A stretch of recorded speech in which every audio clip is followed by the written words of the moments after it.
Hello, hello.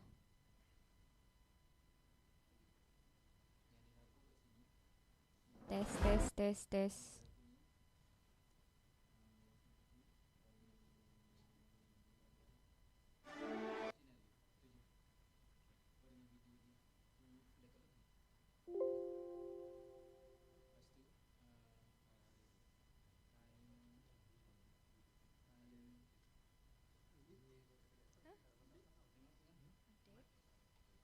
Nanti macam mana tu yang tengah tukar? Kamu nak update yang macam mana? Overall kah? Nanti kamu tak buat apa-apa kan? Kalau kamu jadikan ikan. Hmm, kalau ni macam biasalah. Time orang masuk, ni time saya sebut lagu terus play, and then dia orang all the way masuk tu lah. Macam biasa, suara tu separuhkan, and sini naikkan balik volume, and then untuk dia macam tekan dia punya slide saja. Saya rasa cue first, dia punya cue ada kat sini. After saya cakap we've got food prepared.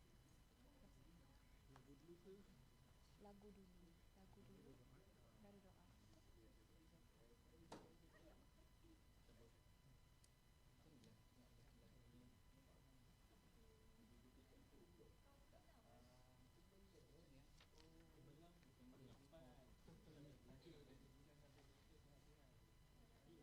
betul.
To all audiences, please take your seat and make yourself comfortable as we'll be starting shortly. Kindly scan the QR code on the screen to complete the entrance survey. We would also like to remind everyone to keep your phones on silent mode throughout the session to avoid any disruptions. To ensure the program runs smoothly, the organizers kindly request the cooperation of everyone to stand when the VIPs enter the hall. Thank you.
Ladies and gentlemen, may I kindly invite everyone to rise from your seats as we welcome the arrival of our distinguished guests into the hall.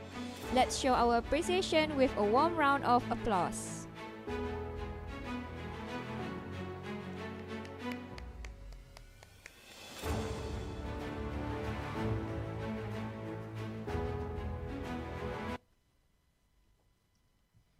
We kindly request all guests to remain standing for the singing of the national anthem, Negaraku, followed by Wawasan Setia Waga UiTM.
Guests may now be seated.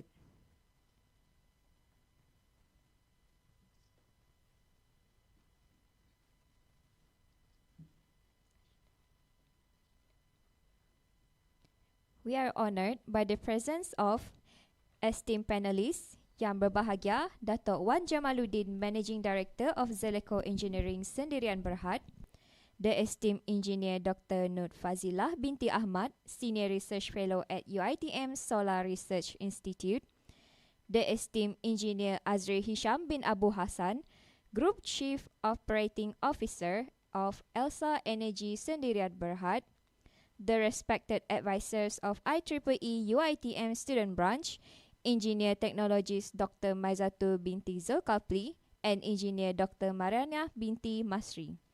All of the dedicated committee members and our valued audiences both here in person and joining us online. A warm and wonderful good afternoon, everyone. I'm Anjira Dayang and I'll be your MC for today's program. On behalf of IEEE UiTM Student Branch, I extend our heartfelt welcome and deepest appreciation for your presence here today at our second IEEE Tea Time series titled Engineering's Journey. Today, we are honored to have with us renowned industry experts and academic leaders who will be sharing their remarkable journeys and valuable insights in the field of engineering. Guess what? We've got food prepared for all of you. Feel free to help yourself at any time during the program, but please do so quietly and avoid causing any disruptions. To begin, let us invite Ahmad Daniel bin Muhammad Yusof to recite the Doa. Please welcome him on stage.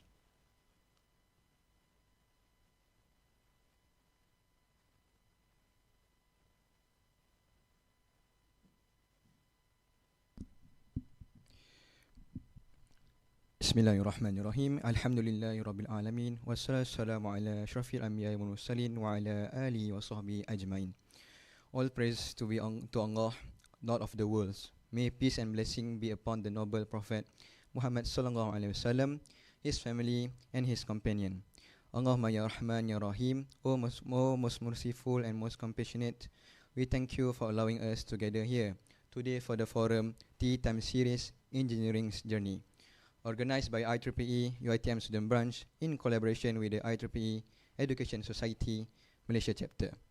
Allahumma ja'al hadha barnamij mubarakan wa nafi'an lana jami'a.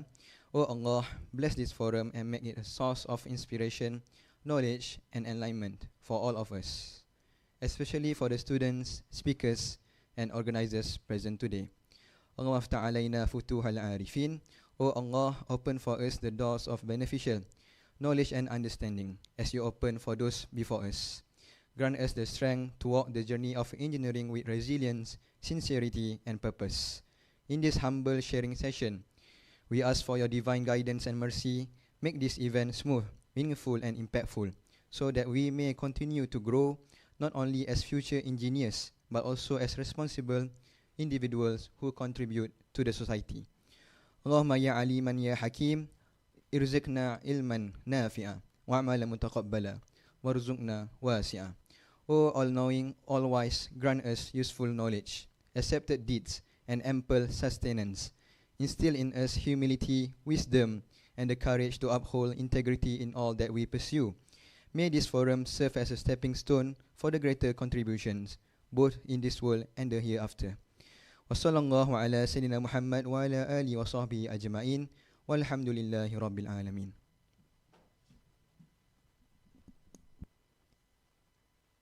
Thank you, Ahmad Daniel, for leading the recitations.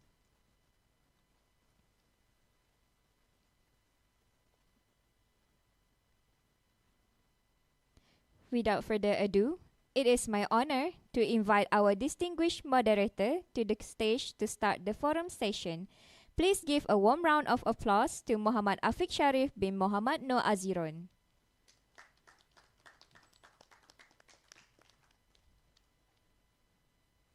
Afiq, the stage is yours. Thank you, Ms. Anjira Dayang Saribi, our MC for today. Assalamualaikum warahmatullahi wabarakatuh and good afternoon. We are honored here with the presence of our three esteemed panels, Dr. Wan Jamaluddin, the Managing Director of Zelico Engineering Sdn Bhd, the esteemed engineer Dr. Nur Fazila, the Senior Lecturer at UiTM Shah Alam, and the esteemed engineer Azril Hisham, the CEO of El Sabahat, and also our beloved advisors of IEEE, Dr. Maizatul and Dr. Marana. I would like to say welcome to Tea Time Series 2.0 Engineering's Journey.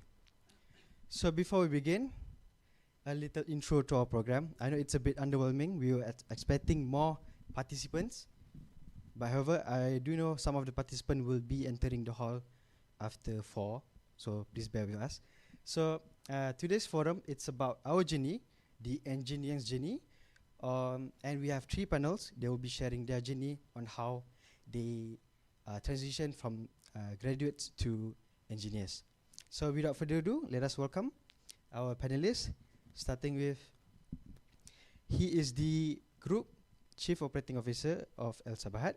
Let us all welcome Engineer Azril Hisham.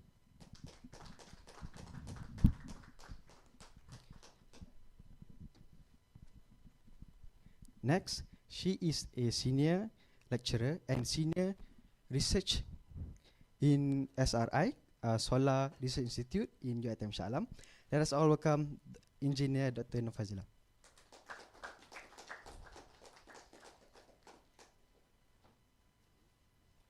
Last but not least, he is the Managing Director of Zelico Engineering Sdn Bhd. Everyone, please welcome Dr. Wan Jamaluddin.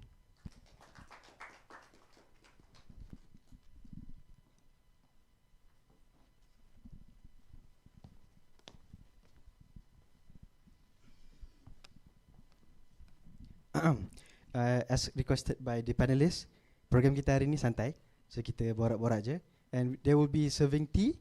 So before we begin about our panelist journey, may we ask the panelists to introduce themselves? Kenalkan diri dulu kepada kita punya participants. Boleh dengan Datuk?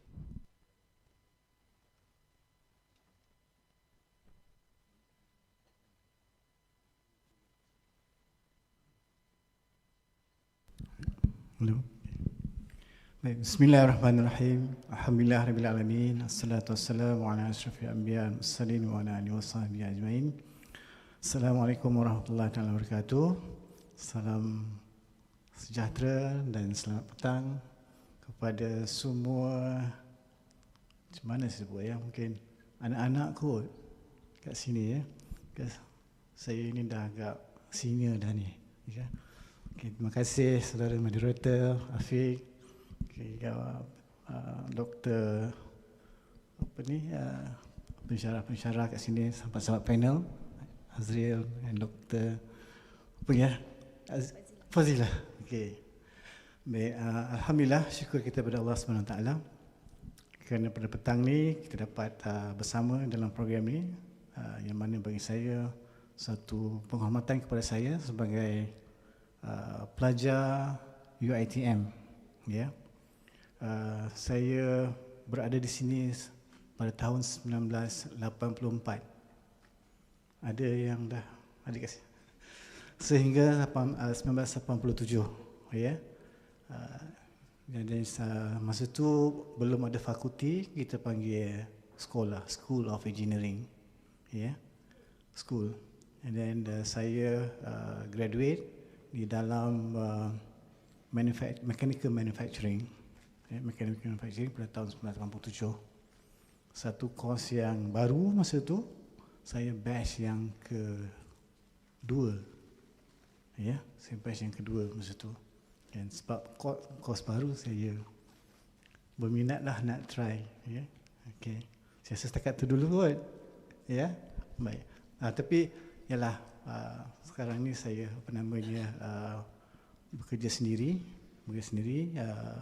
di syarikat Zelico Engineering Sdn Bhd. Okey, baik. Terima kasih Datuk. Kita move on ke Dr. Nur Fazila. Assalamualaikum. Terima kasih atas jemputan. Terima kasih atas tea. Sama-sama. So saya adalah seorang pensyarah kanan di Faculty of Electrical Engineering di sini, tapi for this past few years saya adalah Senior Research Fellow di Solar Research Institute. So my specialization is on solar, anything related to solar. I was also one of the alumni from UiTM. Jadi saya degree dan PhD direct di UiTM. So I didn't really get a chance to experience outside in terms of education.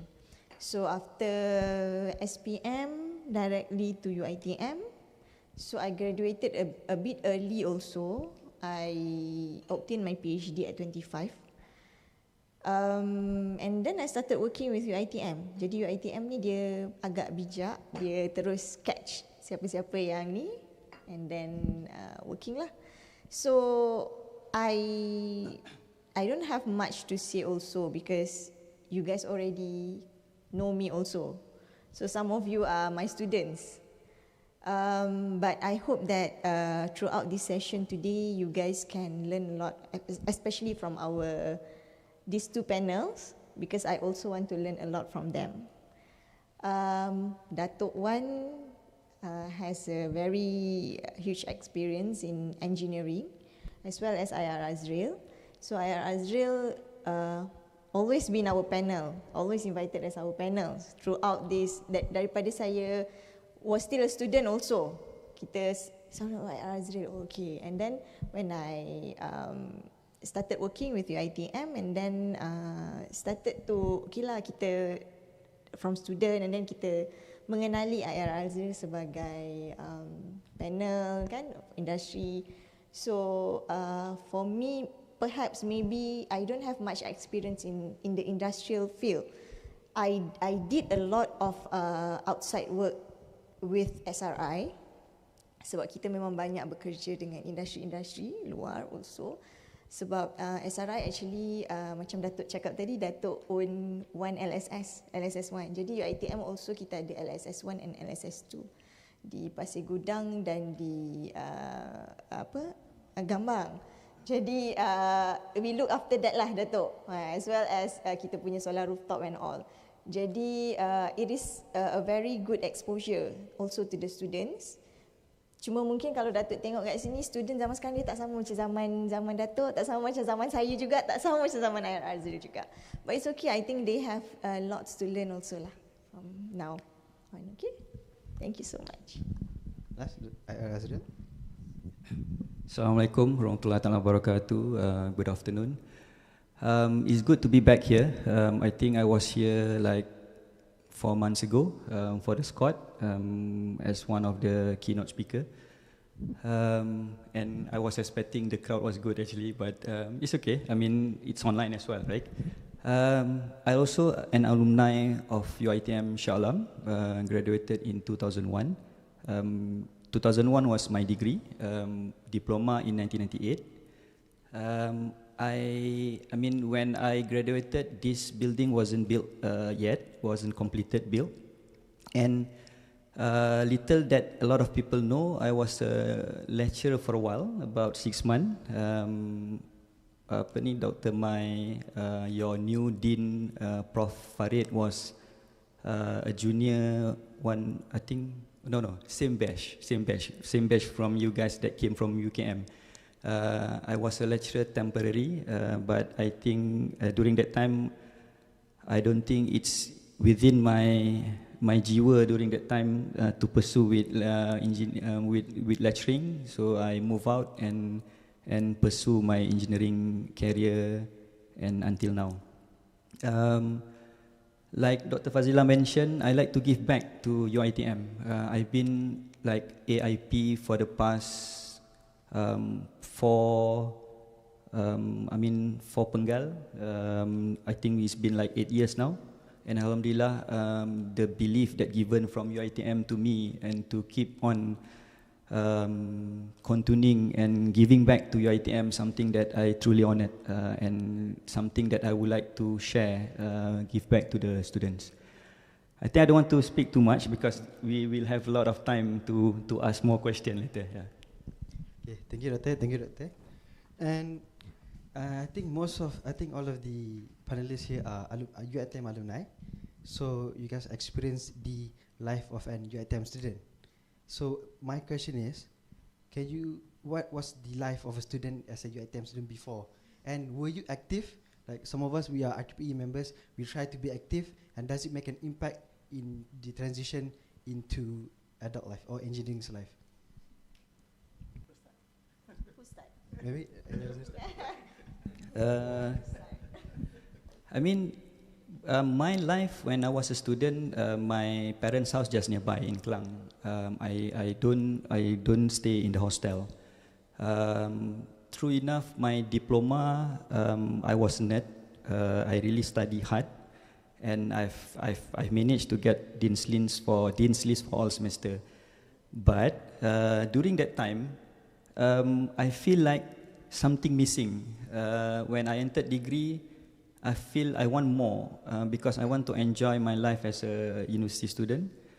So I start to explore a lot of other things. And how I studied during that time when I was a degree as compared to when I was a diploma. When I was a diploma, I studied really hard, not smart. I studied, last time we fully utilized the library. I'm not sure now because everything online, digital kan. So I really fully utilized the library. I spend most of the time in library. And when I spend most of the time in the library, most of my colleague came to me, and that's how I study. I shared again what are the things in my mind. Same goes when I started degree. I do not want to study hard, but I try to study smart. And during my time, during that time, if you know Dr. Nawawi, now associate professor or professor? Okay, he was my junior one semester. He was one of my figure that I look up to lah as well. Senior one semester. So the way he study smart rather than study hard. So I follow his style. Rather than study smart, looking at the notes, do a lot of exercises. So what I did, more on focus in the class as well as giving back to other friends, where I teach them. That's how I extract back whatever I have in mind. That's what I did last time when I was a student. Other than that, because I stay outside, and again, I want to enjoy my life during that time because I was really nerd during diploma. So I explore the world outside there because to me, during that time, I was thinking street smart is better than nerd smart lah. So back then, you were a mentor to your friends? Yes, I was a mentor to a lot of my friends. So I see. I think even for my friend groups like Daniel here and a few of my friends here, the way we study is we focus on group discussions, and we have one friend named Abu as our mentor. Because I think most of my friends are quite smart, I think we are following your footsteps. We hope we will be able to be as successful as you are. Inshallah. Next, Doctor. What was your favorite subject? I was good in chemistry. Oh, you were? I mean, last time chemistry, I'm not sure whether you guys remember chemistry digital. Prof. Aisha, Dr. Aisha. I think she retired already. I'm quite close with Prof. Azila. He taught me microelectronics, and she sent me to MIMOS for like 6-month internship where I did a lot of research with MIMOS during that time. My favorite was physics, chemistry, and things related to maths. And I always scored A+ for all those subjects. Sorry, I pula yang tanya. So now are you like still doing things related to chemistry? Tak nak tahu, sorry. If you ask me, I still remember the 20 elements in my mind because I remembered I create a song for me to remember the 20 elements of the chemistry, the table kan. I still can remember, but in my world now, purely not technical at all. It's purely corporate game, corporate punya world. Okay, thank you. Okay, so my experience my apa tadi tu? Hidup seorang student dia tu. Hidup seorang student. Okay, so growing up I was always the anak harapan lah kan. It's not that anak harapan lah because I am the eldest from 4 siblings. So all my siblings are perempuan. So saya yang pertama, the second one is a doctor, the third one is a pilot, and the last one was an accountant but now stewardess dekat Saudi. So I think growing up saya dibesarkan untuk menjadi seorang medical doctor. Okay, but of course anak sulung ni dia selalunya rebellious. I'm not sure lah kalau anak sulung yang lain macam mana, but I was always that rebellious punya type. So if IR Azrael was once a nerd student, I was never that. I never experienced anything such as that, but I always give back. So I was always during my school time, I was in boarding school. I was in Integrasi Gombak. If you guys know, I don't think it's familiar with Datuk and batch sebelum ni, because kalau yang baru-baru ni yang no lah. But I was from Integrasi Gombak, and then even during that time also I can say that I jarang sangatlah buka buku, but I always study during class time. So during class time, even up until I was in UiTM also, I akan datang kelas, I always sit in front, paling depan, because I don't like to waste time. So I don't like to waste time. So whatever that I can learn in class, I will definitely learn in class, and I always go and find my lecturers afterwards, because I tak suka buang masa, and I think I ada banyak lagi other things that I want to do. So I have many friends. Kita student UiTM, student engineering kan, we have many other things to do. So I wasn't an active in terms of the association, but because I have many friends in each of the association, so I was always there in each of their activities, even though I wasn't part of that particular association lah. So kalau dia pergi camping, I ikut pergi camping. Kalau dia pergi site visit, I follow to go to the site visit and all. So but my life was like that, and I study smart also, never study hard. Tak pernah rajin-rajin nak study sampai, I always make sure cukup tidur. Okay, because you need that enough sleep to help yourself lah to think wiser and better. So I always pesan also benda yang sama to my students. You need to experience your life at the university, but that does not mean that you have to abandon whatever that is important. You still have to be excellent, but at the same time you have to experience life. So I think I experienced life very well, even though I obtained my PhD at 25 kan. So it's quite early. So people would think that macam nerd kot dia ni kan. So I was never a nerd student lah. I was never, waktu sekolah also so normally my cikgu and my lecturers will remember me as someone yang not buat hal lah, but have life lah. I think I'm that kind of person. But up until now also I get bored easily. Not bored that I do not want to do things, but I will always try to find something new to do. Hence is why sekarang saya mengajar 2 jam je satu minggu, because dengan ni kan, so kita ada project and all, so quite busy also, walaupun bukan dengan industri directly, but mungkin kalau saya duduk di fakulti dan mengajar saja, saya tak I mean myself lah, that is myself lah. It's not a bad thing also if you are passionate towards that. And the one thing that I think I want to share also during my convocation kan, PhD convocation, the one yang give me the school was Allahyarham Tan Sri Arsyad Ayub. Okay, kan she already passed away kan. So that time I was 25 kan, 25. Tapi convocation masa tu 26. And then he asked me, masa dia nak bagi scroll tu, he asked me. I never share this to anyone sebab I pun macam ingat-ingat lupa. And then macam kita teringat balik kan.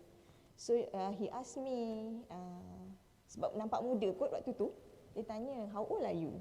Waktu dekat atas pentas dia tanya, how old are you? So I cakap lah, 25.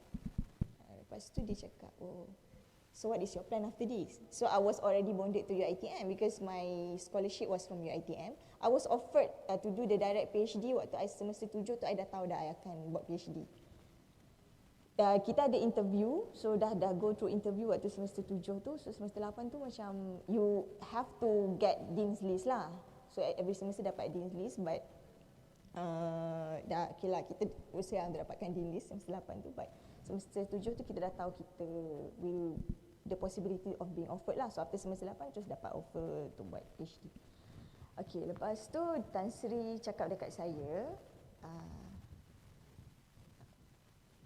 please don't leave UiTM. Tolong anak bangsa. So I was like, macam waktu tu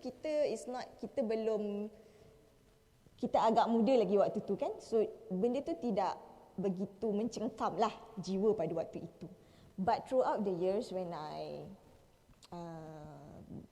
became the lecturers kan, I started to become the lecturers and all kan, I started to understand why he said that lah. And regardless of how you see, UiTM ni dia besar, kita ada banyak cabaran-cabaran yang orang tak nampak.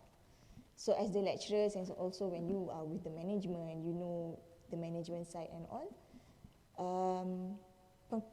after you guys dah keluar nanti pun I think try to contribute as much as possible lah to your UiTM, because later on dia generation tu tak sama, X tu tak sama dengan Y, Y tu tak sama dengan Z. So of course Z ni dia ada dia punya cara, dia ada dia punya style sendiri. But yeah, you guys know better and you guys try to contribute as much as possible. That is my only way to do things lah now. That's all. Thank you. Thank you, Dato'. Dato'? Perjalanan saya sangat berbeza. Kerana zaman saya tak ada komputer. Yang ada typewriter. Typewriter. Dan saya tak ada resources daripada online. Saya ada library dan lecturer. Jadi apa yang lecturer ajar, you have to, masa tu kena tangkap, kena tulis. Tanpa tu memang susah. Sangat susah. So library, buku-buku menjadi rebutan. Kerana kita ramai, then the resources tu limited, menjadi rebutan. Malah nota kawan-kawan pun menjadi rebutan. Saya ingat bila kita buat assignment handwriting. Ya, tetapi last semester kita buat project kena type. Typewriter pun kongsi. And then you cannot afford to salah type. Datuk, Yeah. typewriter yang ketak-ketak. Iya. Museum dah masuk museum dah benda tu. Dah masuk museum. Tak ada. Dulu kita potong lah. Potong tulis lain. Iya. Kan? Typewriter kan. So sangat susah. Resources, maknanya information untuk setiap subjek tu sangat susah nak cari. That's why you have to trust the lecturer. You have to really note down apa yang dia tulis. Kan? Jadi hubungan lecturer dengan student sangat rapat. But the advantage is bila baik lecturer ni kan keteras ni kan, nak exam tu dia banyak bagi hint lah, tips kan. So zaman saya sangat beza dan saya berterima kasih banyak kepada lecturer dan none of them ada dekat sini saya ya. Dah semua dah mungkin dah pencen, mungkin dah kembali ke rahmat Allah kan. Even kawan saya pun saya tak pasti ada tidak kat sini dekat ITM ni, bukan terlalu luas kan. Tetapi benda-benda tu semua tu, kekurangan tu tak menghalang. Kenapa? Ultimately, the objective is 6 semesters kita graduate. That is the, kata orang ni, the willpower dan semangat yang kawan-kawan yang kita ada. 6 semester kita graduate, dapat diploma. Kan? Mungkin you all 8 semesters you graduate, dapat degree. Kan? So yang itu kena pegang. Because my batch from 16 orang je. 16 orang je because new new program, 16 orang. Yang grad on time cuma 6 orang. Yang kita panggil, siap ada gambar, 6 orang. 6 jahanam kita panggil. No, kalau siapa pernah mungkin tahu, kan student engine ni kita ada history kita kan. Health engine kan. Health engine. What's health engine? Health engines. Dan kita ada engine night. That is where our student engineering bonding. Health engines and engine night. Ya. Tak tahu kan, tak ada kan. Saya pun tak pernah Engine dengar. night lecturer join sekali. Kita buat show malam dekat Dewan Sri Budiman. Atas stage. Ada music, ada sketsa, ada drama. But all boys. All, tak ada girl. Girl jadi ketua ni apa, penonton je lah. Yeah. That's how the bonding engine lah kan. That's why, and then macam saya cakap tadi kan, nota-nota ni kita pinjam kan. Photoset machine pun payah nak cari. Yeah. Then another, kita ni bukan setback, but tapi yang masa tu kira baik lah. Kita tak ada beasiswa yang everybody ada sekarang ni kan. Ada PTPTN sekurang-kurangnya. Kita tak ada. Yang kita ada adalah makanan percuma, asrama percuma. So macam saya semester 1 sampai semester 3 saya duduk dekat Asrama Jati. Siapa tahu Asrama Jati kat mana? Dekat roundabout luar. Dekat roundabout kat luar tu. Dekat section 2 tu dah roboh tu. Saya makan dekat mana? Saya makan dekat asrama, dekat College Kenanga. Ya. Yeah. Makan pagi breakfast situ, tengah hari situ, dinner kat situ. Bayangkan pukul 6 petang jalan kaki pergi ke Kenanga, makan, balik. Apa balik? But benda-benda tu tak mahal because kita appreciate kan. Kita nak belajar. Kita tahu kita datang daripada latar belakang keluarga yang bukan susah. Dan kita tahu mak ayah kita dah pesan. Okay? Pendidikan ilmu yang akan mengubah kita. Kan? So that's how dia punya strong objective kita nak belajar. And kita tak macam Cik Azri mungkin dia kejar Dean's List. Macam doktor pun Dean's List every semester. Kan? Tapi masa tu di student engineering, kita tak kejar Dean's List. Kita kejar pass 6 semester kita grad. Dia tahu sekarang ni dapat Dean's List senang. Because information banyak. Zaman dulu susah. Kalau dapat 3.0 tu kira terror dah. Kan? Yang kita perlu masa tu 2.0 je. 2.0 tu pas lah. Betul? Kan?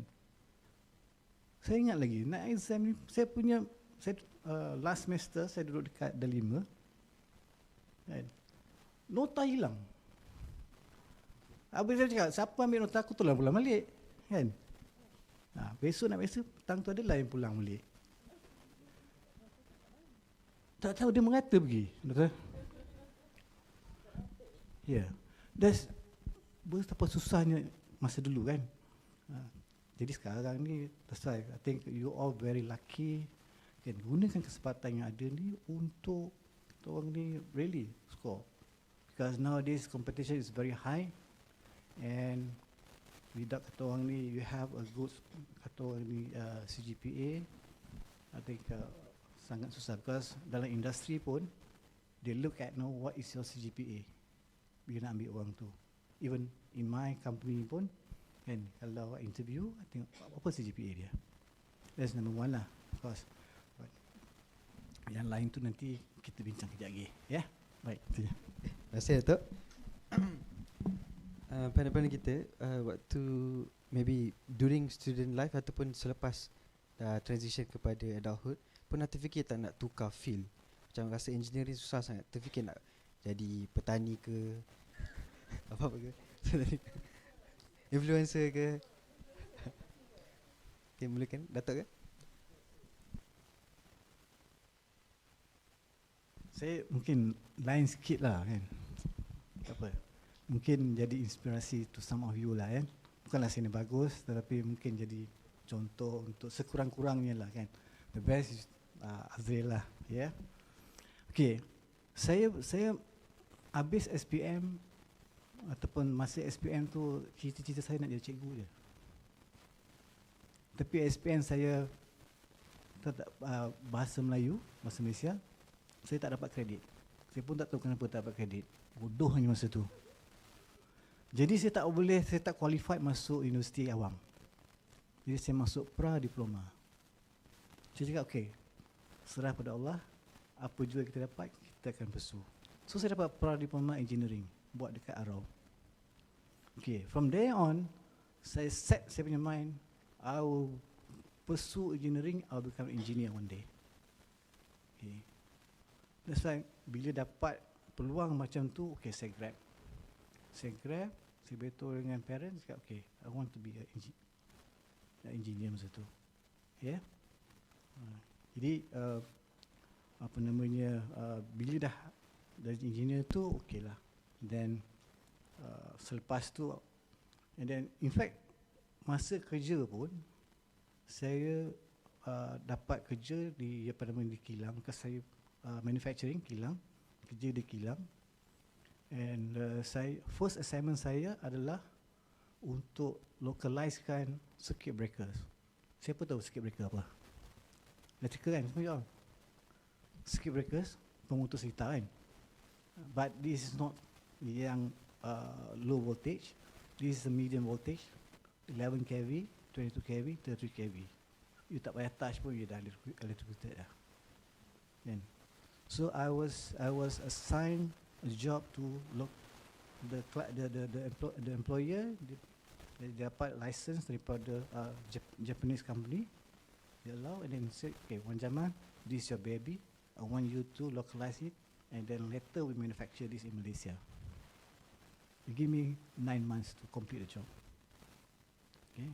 So bila saya complete yang pertama tu, because bukan setakat kita buat every component dalam tu, because you want to manufacture component macam kereta kan.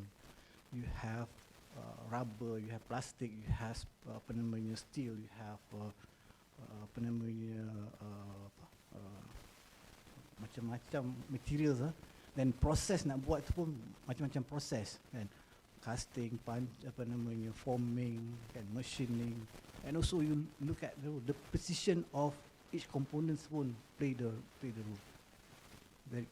Then lepas tu you have to assemble. Bila dah buat tu, you have to do it locally.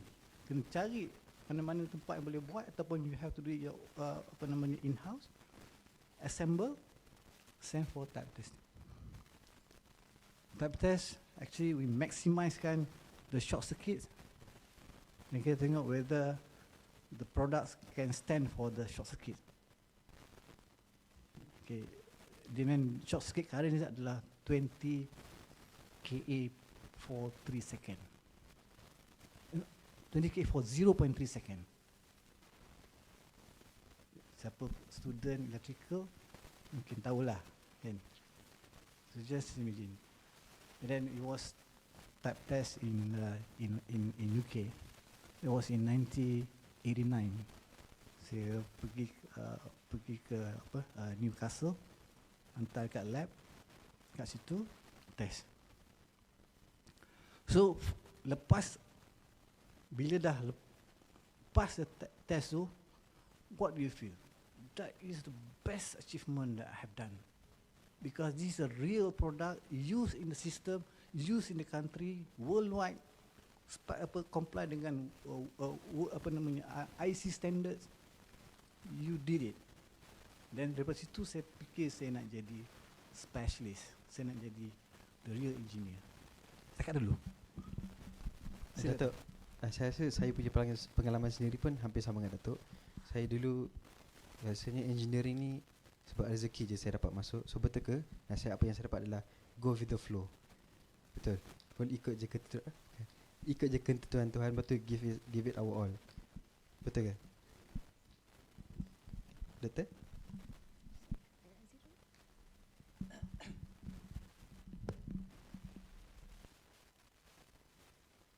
I mean, when I was still in school, memang I was determined to enter engineering lah. I came from a family yang a lot of cousins doing medical doctors. So my parents, especially my father, he always wanted me to be a doctor, but I don't want to be a doctor.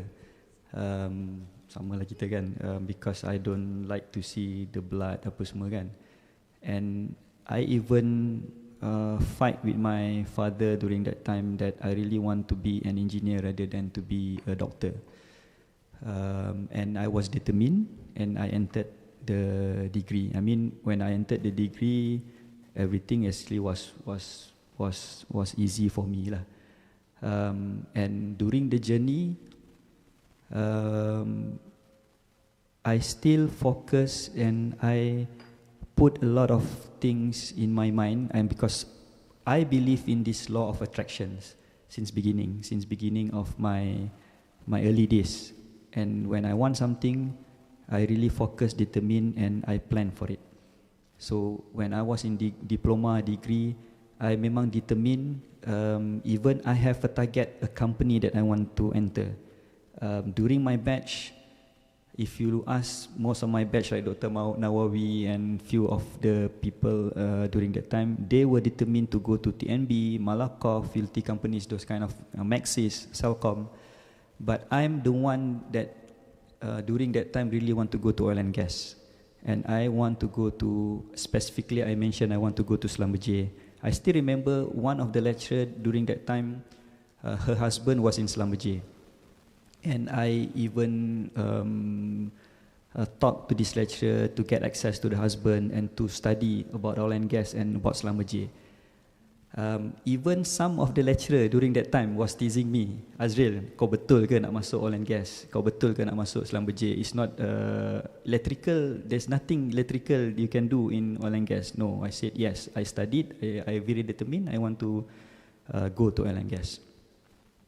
And instead of gotten into Selambejir, I landed myself in UK. I worked in UK for a small Scottish engineering company, and I applied a job in Shell in UK. I was interviewed first in The Hague in UK. I passed that interview, and my second interview supposed to be in Chester in England, but then they hijacked me. I was interviewed in Miri for a position in Bintulu. Because during that time when I work in UK, I work in offshore, I work in gas plant. There's a small company in UK that manufacture UPS. I think you guys know UPS, uninterruptible power supply. And few years after that, the company was bought over by Emerson. So I worked there as a service engineer, and I serviced a lot of UPS at offshore. I managed to went to North Sea, gas plant, nuclear power plant. So with that kind of skills and capability, that's where Shell saw me and wanted to send me to Shell in Bintulu. It's a plant in Bintulu. They were looking for electrical power engineer that has capability to look into power system, to look into transformer, motors, those kind of things. So I was interviewed in Miri, then I passed the interview, then they wanted to send me to Bintulu. But I settled down for a few months in Shell UK before I got transferred. So when I was in the plant in Bintulu, during that time, my technical capability, my strength and my character was really tested. Because working in a plant environment, and I was a field engineer, I need to troubleshoot motors, I need to look into the equipment, I need to manage hundreds of contractors, technicians under me. So during that time, really shaped my character as an engineer, really shaped me as a leader, because it's either yes or no. If you troubleshoot something, a motor, if you don't do it, it costs you safety, it costs you lost a lot of money, it costs you production loss. So that's how a pressure working in a plant environment. It's like it's a 24 hours plant. So, and during that time, I know that this is the right career path that I choose lah. I know during that time, this is what I want to be. I want to be an engineer. And during that time also, I dah start crafted what I want to be in the next 10 years time, which is I save for the next question nanti. Okay. So, saya punya experience So actually when I listen to what IR Azril said, actually whatever that he already experienced is the things that I want to experience. And I still want to experience those kinds of things. Cuma my path was different. It's not a bad path also. Getting a doctorate, teaching the students and get to experience industrial punya related projects. And even saya bukanlah orang yang banyak masa lapang. Saya tak ada. Masa lapang tu kurang ada. But it's not a not good experience that I have encountered, but for me, honestly, still ada a missing hole in me, because I really wanted to experience everything that you already experienced too. Because I think it is a very interesting experience lah, kan? You get to go here and there, manage things, lead people, craft your leadership, redirect your whatever that you want to do. But macam I cakap, my path is not bad, but maybe actually I sentiasa ada macam, okay, I want to do this, I want to do that, kan? I hope that kalau nak kata kita menyesal of be in this field, in engineering field, no lah, I was never lah, because I was also brought up to become a medical doctor, was even offered after SPM tu, was even offered full scholarship to become a medical doctor, but memang I refused. Memang I got the scholarship from JPA and then I refused. Lepas tu bila I buat engineering, also engineering was never, I mean the syllabus and all tu was never hard. Mungkin sebab kita pun memang I want to do this, kan, so want to do this, so kita rasa macam it's not hard lah, kita tak rasalah macam hitting that. So sama juga macam pengalaman Datuk dan IR Azril, so I always have kalau 8 semester kena habiskan, dan kena habiskan ni 8 semester lah. I don't even have in mind that tak apalah, boleh je repeat, boleh je extend lagi 1 sem. Even when I was doing my PhD also, because waktu tu terlalu budak lagi. I started at 21 to 22 macam tu. Lepas tu waktu tu I was even called by few people also lah, and they asked me, do I really want to pursue this? My cousins yang dah doktor, yang dah go through the PhD punya things and all, they said that it's not worth to to pursue PhD at that very young age because nanti tak habis, nanti fail, nanti and all kan. And I was even, there's this one person pernah cakap dekat I, biasalah buat PhD 9 tahun, 10 tahun.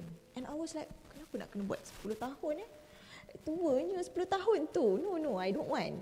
So I did my PhD for 3 years. So tahun ketiga, semester ke-6 tu submitted lah everything.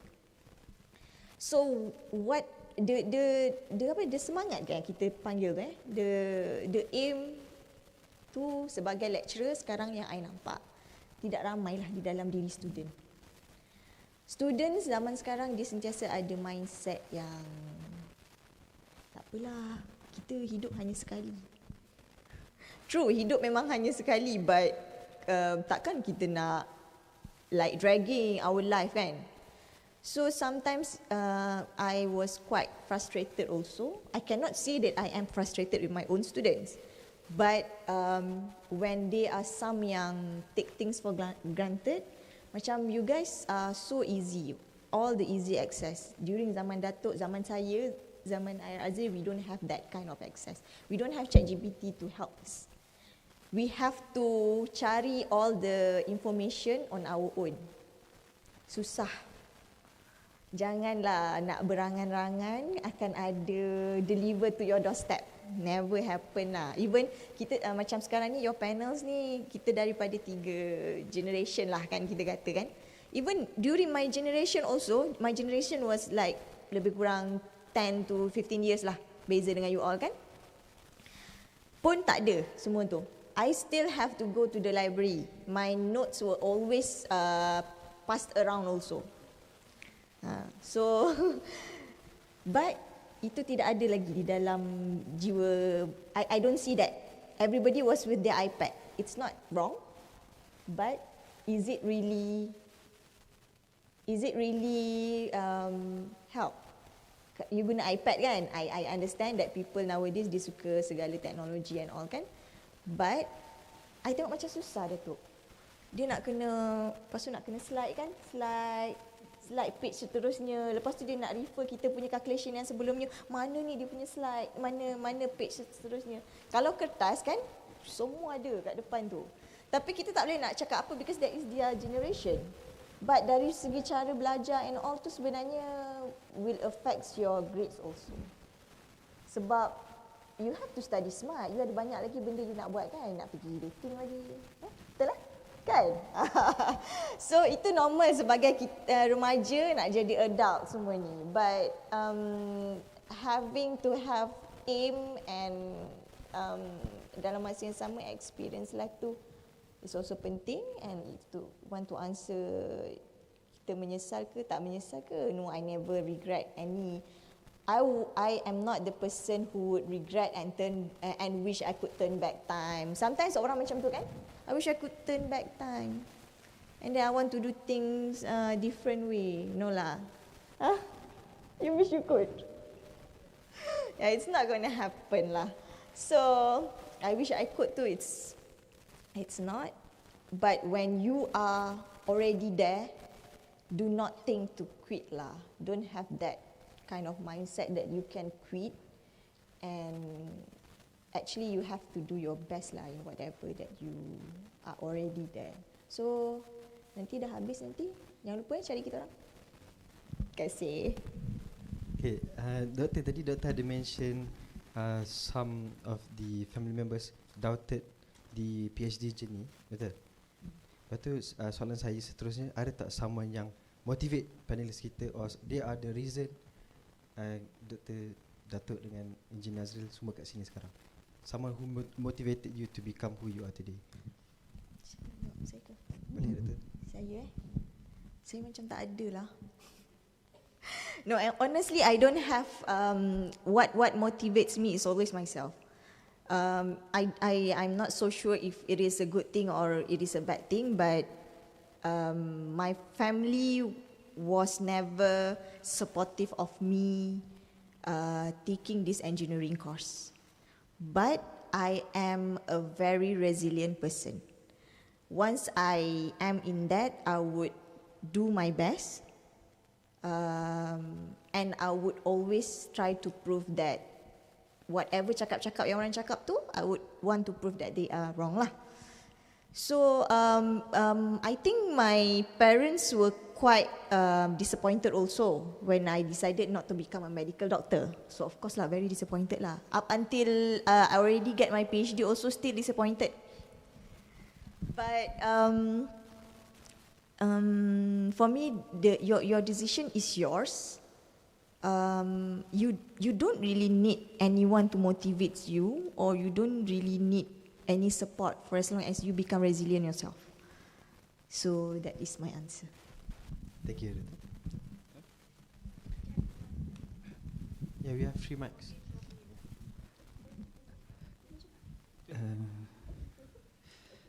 My life as a childhood, my parents sent me away when I was 11 years old. I'm the eldest.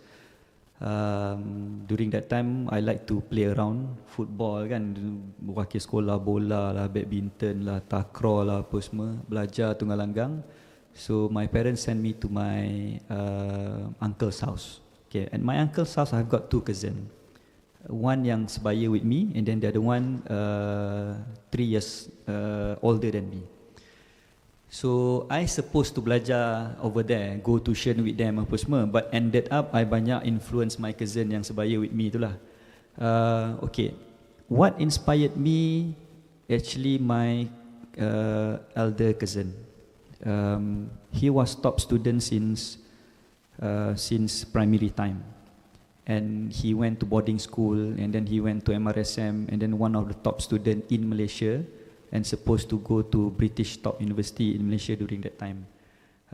He has like 5 best friend, and when he was about when this group was about to go to UK during that time, they caught in an accident, car accident, and 4 of his friend was passed away during that time, and it was a top story in the newspaper lah during that time. 6 top students in Malaysia, 4 of them died in a car crash. So my cousin was really sad during that time, and he don't want to go to UK, and he took this path in MAS, become an aircraft maintenance engineer. So he excelled and become aircraft maintenance engineer trained by MAS, and he after that went to work in several countries in UK, in Middle East, in US. So what inspired me to become an top-notch engineer was my cousin. When I went to UK, he was the engineer in London Luton Airport. He was the engineer over there. And after that, he was scouted by Tony Fernandez, and during that time, Tony Fernandez wanted to open up Asia, and he was scouted and brought back to Malaysia. And he the one who, together with Tony and Datuk Pahamim during that time, before Datuk siapa lagi seorang Kamarudin, Kamarudin took over, and he the one who brought most of the aircraft for AirAsia, and his last position was a group COO at AirAsia Berhad. He was the second man of Tony, and he passed away in 2016, if not mistaken, 2016, due to cancer. He was battling cancer for many years. And if you Google his name, Anas Ahmad Tajuddin, during that time when he passed away, Tony put his face at one of the aircraft of AirAsia. So I was inspired by him. Sedih kan bercerita ni. I was inspired by him. I want to follow his footsteps. In my family, I think after him, I could say among the cousin, I'm now one of the among the cousin yang alhamdulillah quite successful lah. So if you ask me who inspired me, my journey as an engineer and to become a C-level, the late Anas was really inspired me lah during that time. And after he passed away, I mean I myself focus and pursue my career, and I wanted to be a C-level. when I was in Petronas, I was scouted by Datuk Shri Sazali. During that time, he was the group MD for Boston Holding and wanted to open up a new subsidiary, Boston Technology, and wanted me to become a CEO for that. And during that time, I never looked back. Even though a lot of people said you have a very stable career during that time with Petronas. After I shifted from Shell to Petronas, then I said, I don't want to look back. I want to be a C-level. I want to take this opportunity. Yes, I managed to push that in one cycle as a CEO for Boston Technology for 2 years. And after that, I don't want to look back. I said I want to jump for C-level to another C-level. So that's where I'm with Elsa.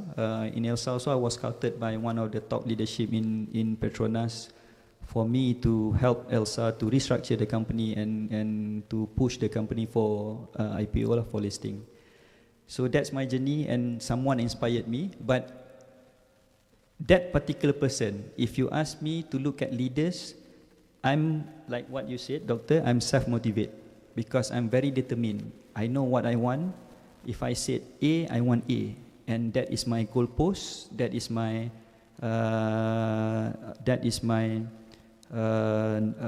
North Pole that I want to go, and I will focus to get into that. Even during my study, some of my friends laugh at me. If you look at my notes, most of my notes I put my name IR Azrael, because during that time I know one day I want to be an IR. I want to be here. So that's how I apply my law of attraction. And I crafted everything. I planned, I crafted everything properly. But of course, sometimes along the way, things not really what you want, kan? I mean,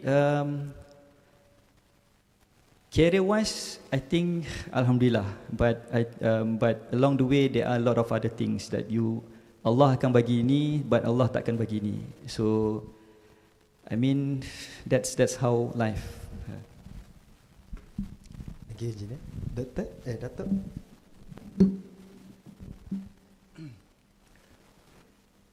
Saya mungkin, because latar belakang saya ataupun zaman saya tu lain, kan?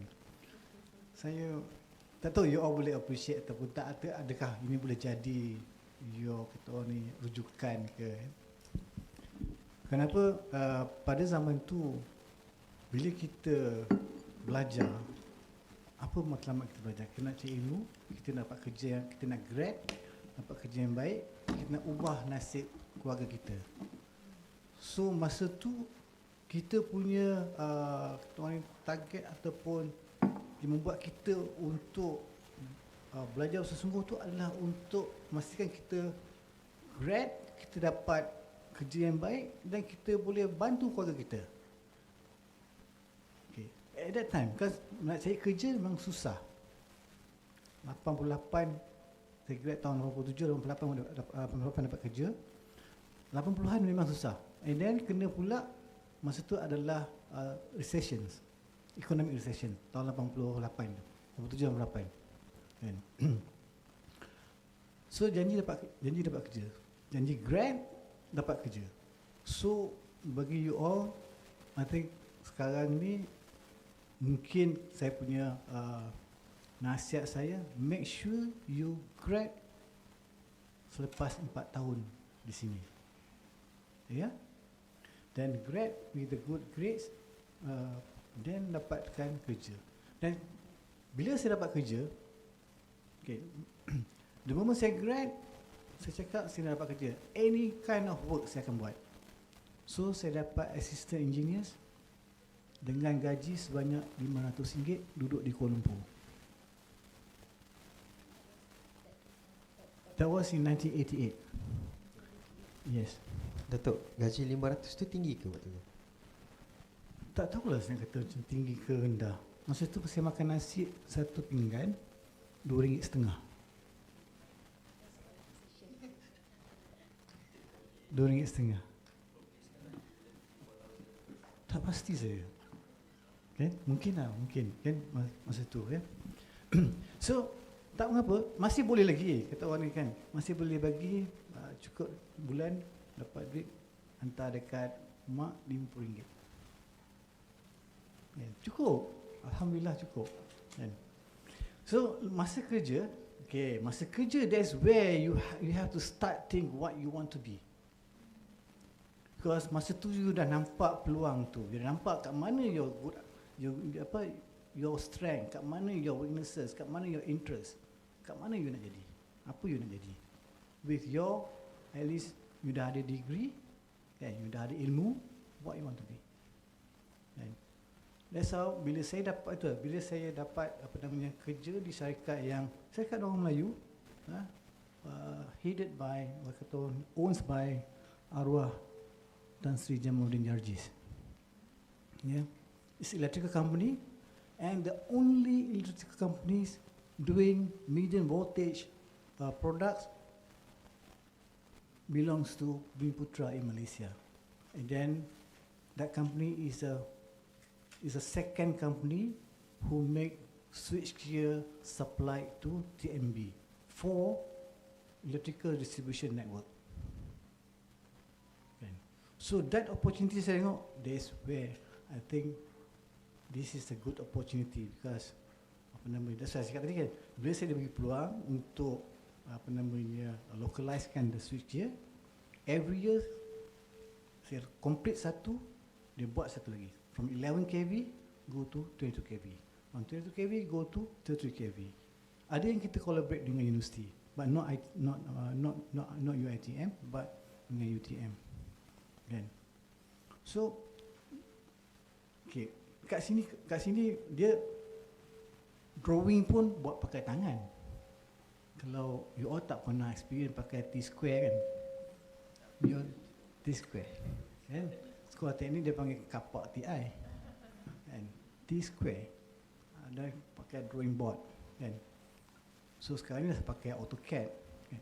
Tak apa, that is technology, that's good kan. Tapi bila mana pakai T-square tu, kita tahu kita tak boleh buat mistake. The moment kita buat mistake dan drawing tu, nak redo balik tu agak susah. Berbanding kita dengan AutoCAD kan, kita nak redo, kita just klik delete, buat balik kan. So arwah Tan Sri JJ, bila saya bekerja, he's the one who inspire me, because dia doctorate in the electrical, doing factories, manufacturing switchgear, and seorang entrepreneur, and he's beating against non-Malays atau non-bumi punya business. Yeah. So saya punya environment saya adalah environment syarikat Sdn Bhd, owned by locals, and then we are competing against even international brands, for example like macam GE, Melingerine, and that is our Melingerine. Now tak ada lagi kan? Even Vero, Vero was owned by Rolls-Royce, okay? And then dia manufacture turbine, engine kapal terbang. But we collaborated with them. Yeah? And this is, saya cakap, okay, it's good opportunity for me to be like you one day. That's why in one of the management retreat, we talk what you want to be in next 20 years. And then saya cakap, saya nak jadi managing director. And, okay. Thank you, Dato'. I think we should take a breather. I'll pass it back to the MC. The participants, there are some refreshments outside. Do take them and bawa balik kalau bagus. Tapi we'll be continuing our program in a few minutes. We'll be also sharing the merit on the screen later on. Thank you.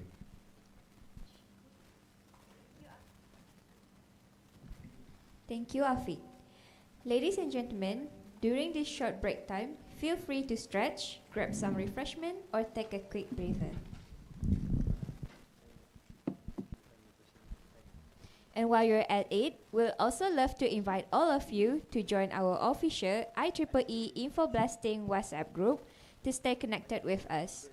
This group is created especially for engineering students to stay updated on upcoming programs, exclusive opportunities, and info blasting related to IEEE. Just scan the QR code shown on the screen to join. It only takes a few seconds. Thank you.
While you're enjoying the break, we kindly invite you to scan the QR code displayed on the screen to claim your merit for today's program.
Ladies and gentlemen, we will now resume our forum session.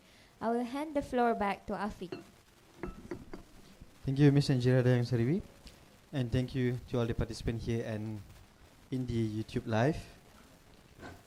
We will continue the session. Datuk and Engineer. Okay? Yeah, I think most of the participants here would like to know, because they are transitioning into adulthood, into they want to become an engineer in a few months time. So what skills or values do you think they should have before entering adulthood or engineering? Saya nak tanya dulu, berapa orang civil kat sini? Tak ada? Semua electrical? 100% electrical? Aduh. Tak apa. Itu daripada mana? Saya? Oil and gas. Oil and gas. Okay. Tak apa. Chemical. Okay. Because saya tak ada, not so much experience interview ataupun recruit electrical engineer. Because most of the time saya punya company saya adalah mechanical manufacturing, dealing with fabrication work, which is steel structures. Yeah. Kalau saya tengok bila this is civil, because I need a lot of civil structure engineer, because saya dah 20 tahun di dalam steel structure industry. company saya ni kita kita design, fabricate and supply steel towers. Steel towers ni digunakan untuk transmissions power transmission industries. Kalau tengok kat pakai pylon kan. So kita manufacture pylon, lattice pylon ataupun monopole. Monopole tu yang macam balak tu. Okay. So satu, of course, kita tengok what is your knowledge about the industries. Knowledge about industries. That's why sometimes you have to do a lot of readings and then try to understand what is a real use ataupun real your apa nak kata ya, your real understanding about the industry. Yeah, when you talk about kata kalau electrical tu macam high voltage, high voltage, we are talking about kata 132 kV, 132 kV, and sometimes people ask, then what do you know about that 132 kV?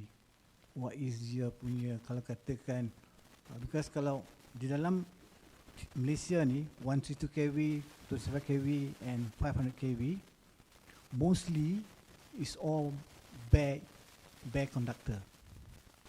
Bila bare conductor tu, the clearance, you must understand about the clearance lah, and the creepage distance lah, and then the apa lagi ya, the fault rating lah, kan, benda-benda macam tu lah. Okay. And then because macam saya bila saya design towers, I must have the engineers must know what is the electrical clearance needed.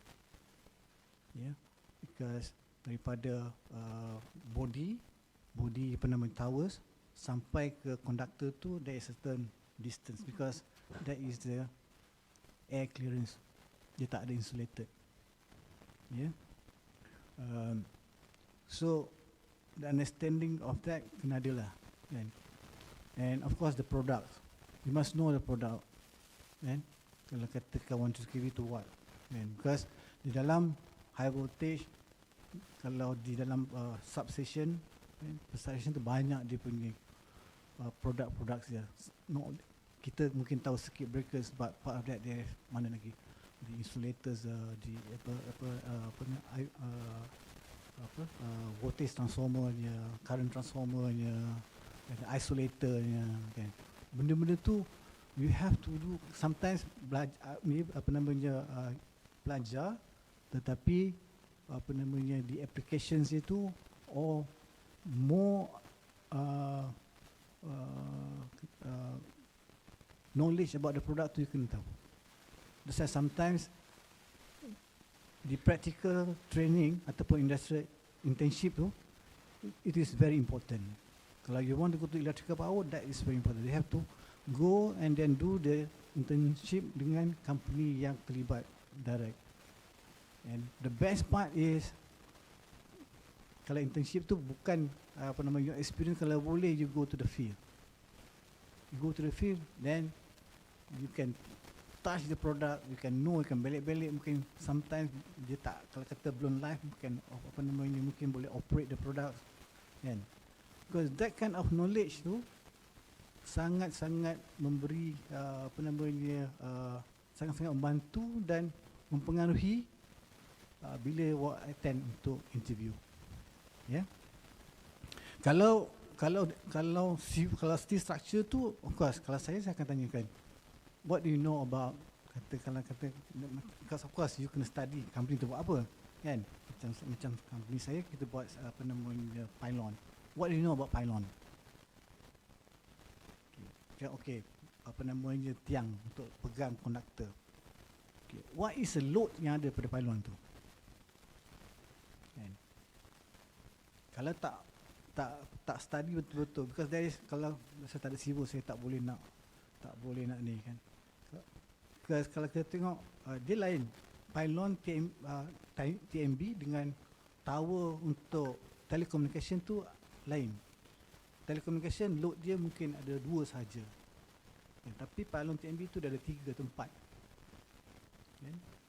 Kita nampak mungkin vertical load ataupun dengan horizontal load. Horizontal tu because ada conductor, vertical tu because of gravity dengan conductor tu. But dia ada 4. Dia ada transverse dan dia ada wind load lagi. So kalau kata masa interview, we can talk about that sikit je, tak payah detail lah berapa wind load, apa namanya standard wind load, tak perlu kan. But you can talk about that, then you, mana you akan catch interviewer punya apa interest. So bagi saya internship tu is very useful and then very important, and try to gain as much as possible experience, knowledge, dan apa jua apa namanya yang penting untuk awak gunakan masa apa namanya awak tulis awak punya CV tu. Okay, that's one. Number 2, of course, your final paper. Cari final paper yang relate to industry. Okay. Kalau dengan lecture cakap, carilah apa yang relate dengan industri, because kalau yang future tu yes, tetapi untuk catch awak cepat awak dapat tu is yang relate dengan industri. Kalau relate industri tu, that's where to always dia akan tanya, what is your apa namanya final project paper, and tell us about your final project paper apa. So from there people because dalam industri ni dia tak nak, kalau sekarang ni industri dia kurang setengah-setengah lah kan. Macam saya memang kalau boleh maknanya bila engage new apa namanya fresh graduates tu, kita nak dia dah ada a good knowledge about the product ataupun yang kita buat kan, ataupun yang project yang you all buat.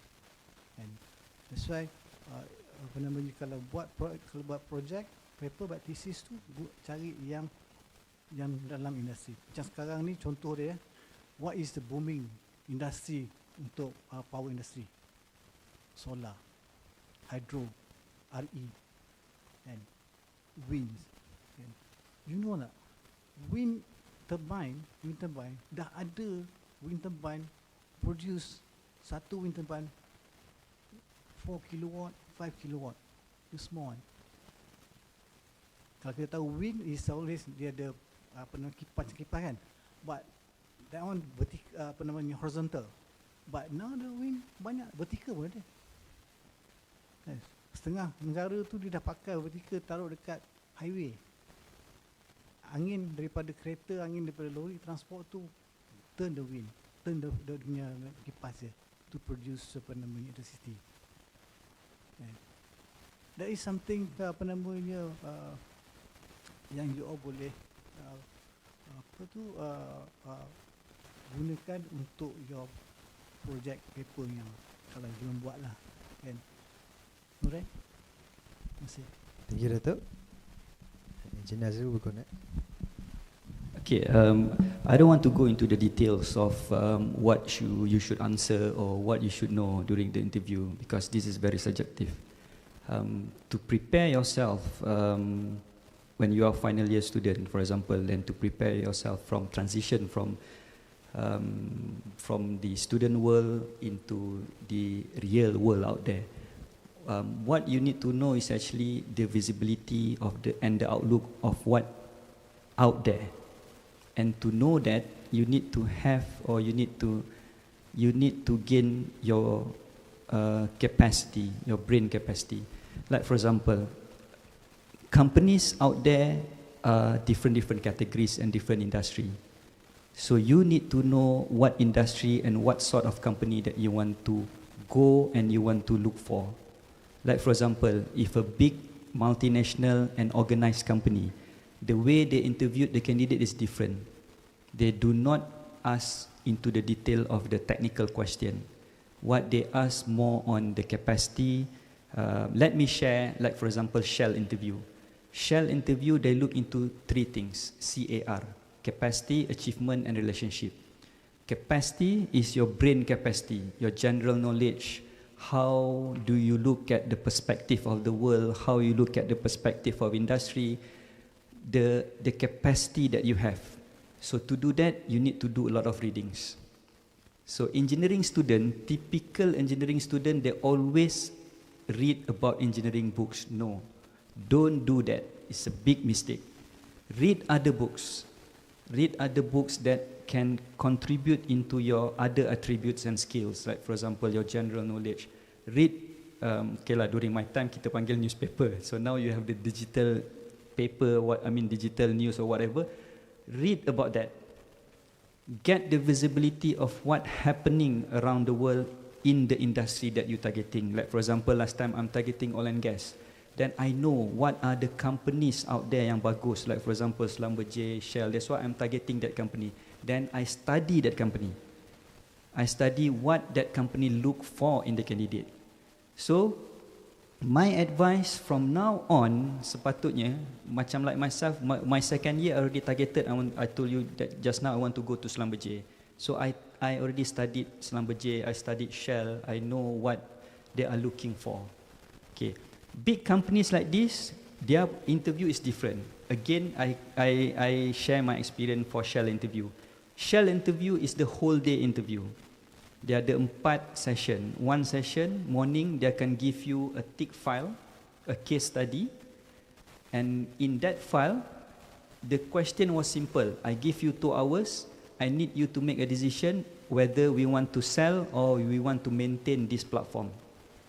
So you need to study all the data inside there. And then you need to present. You need to present to the panel, okay, I want to sell this platform because of blah, blah, blah, or I want to maintain this platform because of blah, blah, blah. There's no right or wrong answer. They just want to see how you analyze the situation, how you analyze the file and the data, and how you counter back during the Q&A. That was the first session. Second session, they put you in a room. Like myself last time when I was interviewed in The Hague, there were 8 candidates.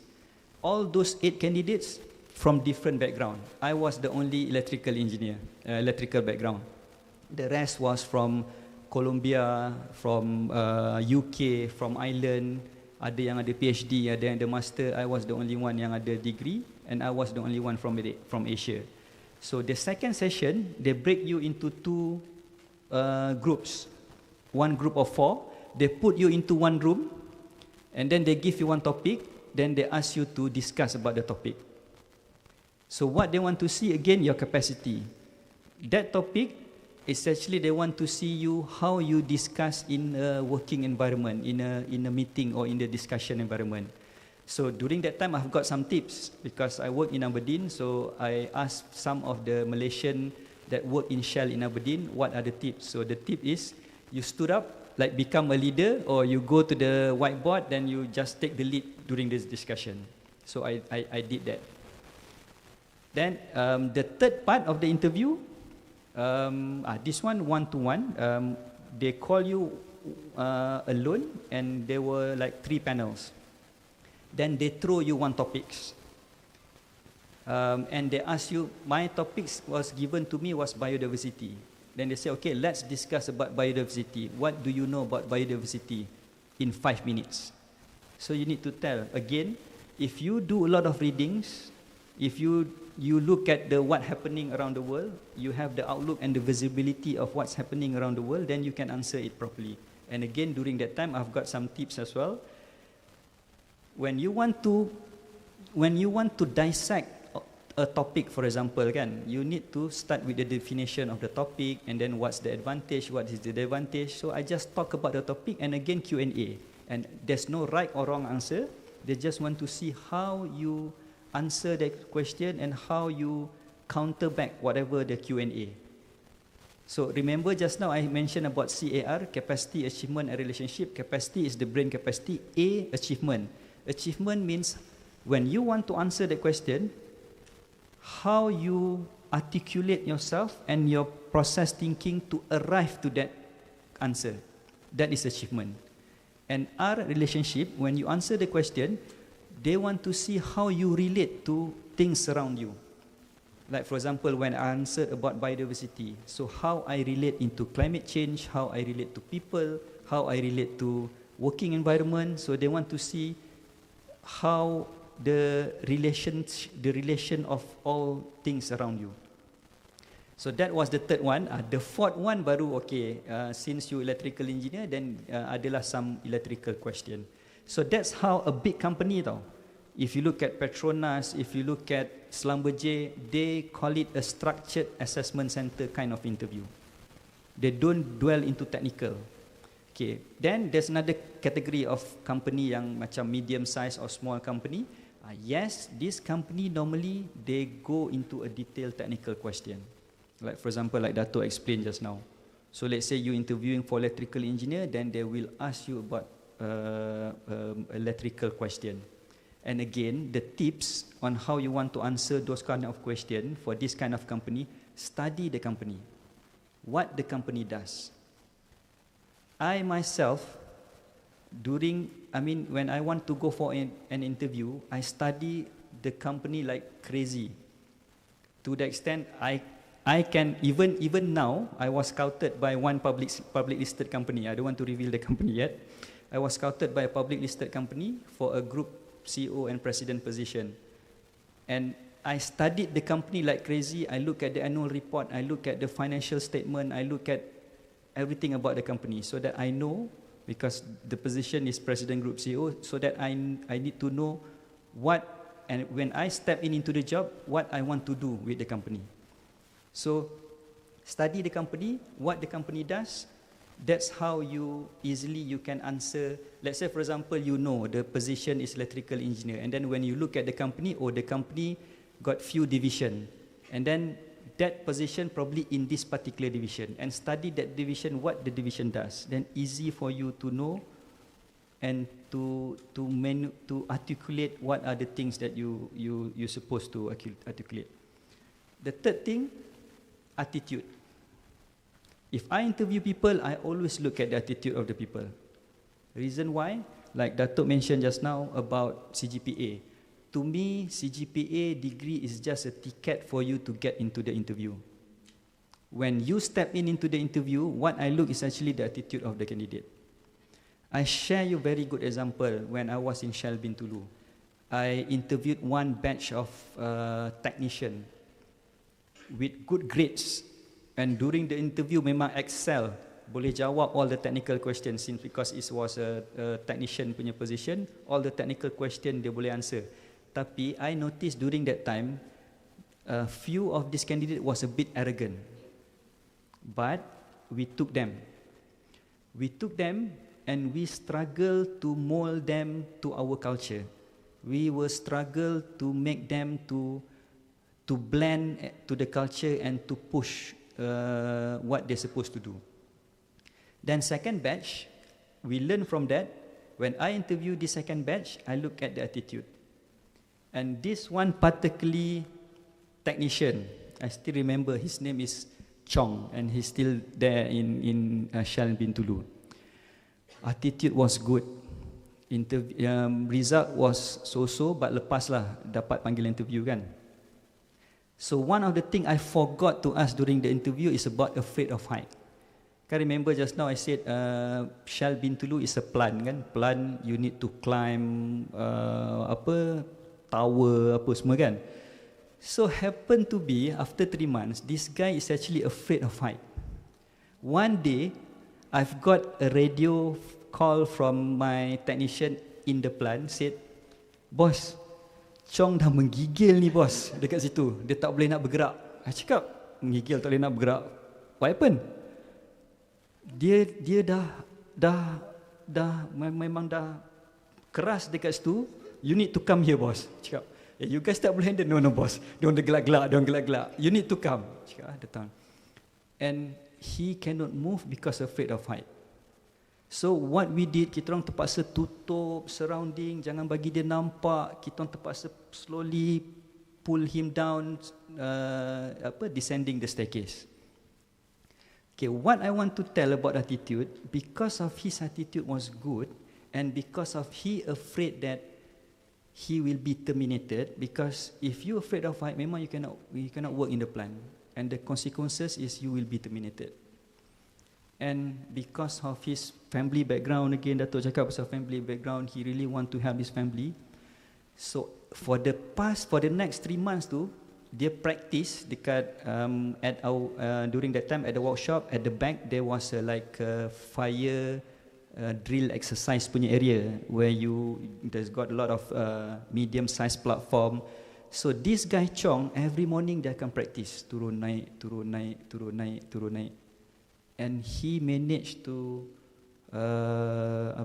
eliminate his fear of height.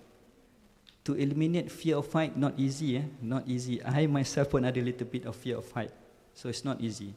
Then again, it's about attitude.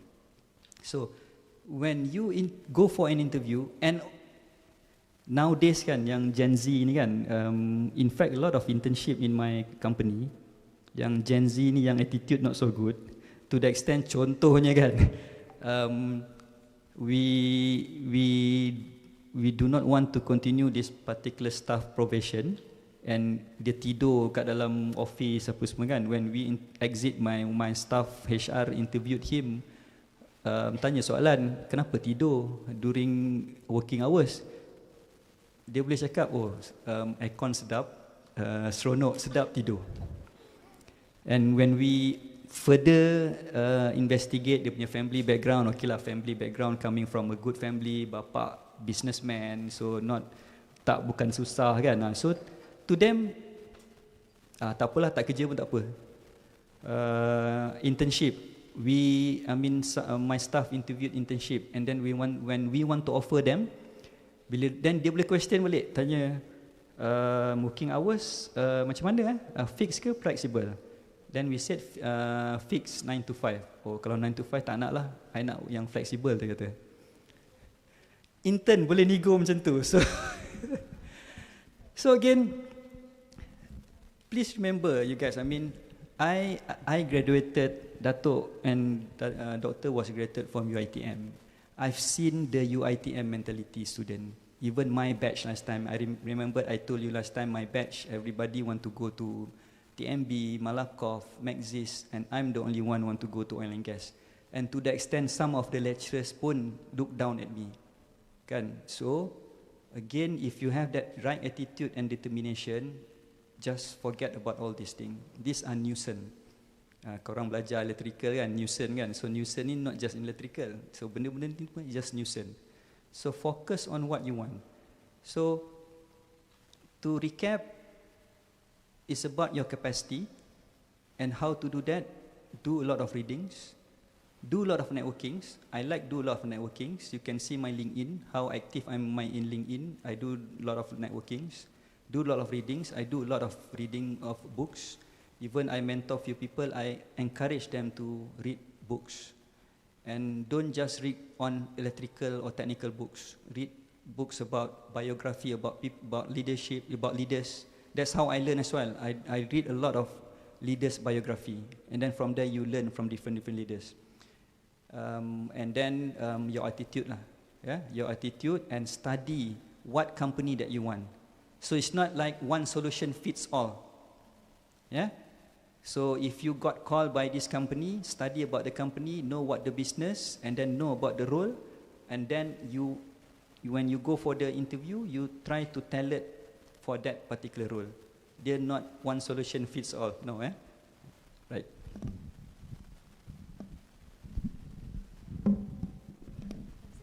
Enak, Dato' tak jawab lagi. Dato' nak jawapan soalan yang tadi tu ke? Sebab kita alamak, saya pun lupa soalan tu. But do we have time? What's the time now? We are ending at 5 or 5:15.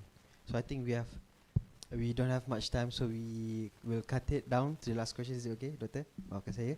So last question saya kepada panelis, kepada semua partisipan sini, apakah satu ayat nasihat kepada mereka sebelum masuk dalam dunia engineering? Satu ayat je. Okay, kalau susah sangat 10 ayat lah.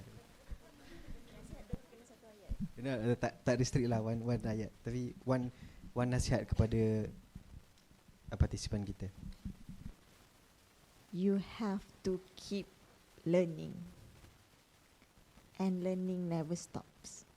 Not only until you get your degree. You will always have to learn. And macam yang kita dah dengar daripada panel-panel yang lain tadi, attitude wise is very important, and that is very lacking in the generation nowadays. So as the lecturers, I can see that very clearly.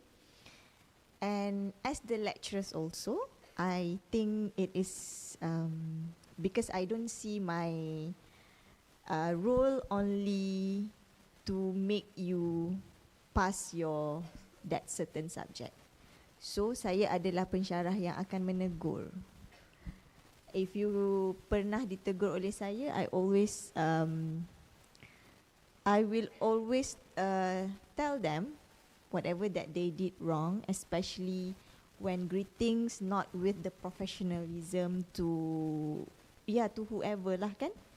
Because it is very important when you go out and when you meet people, the professionalism is very lacking, the attitude is very lacking, and I would also love to learn from other peoples also yang di dalam industry and all, how do actually we want to cater these problems lah.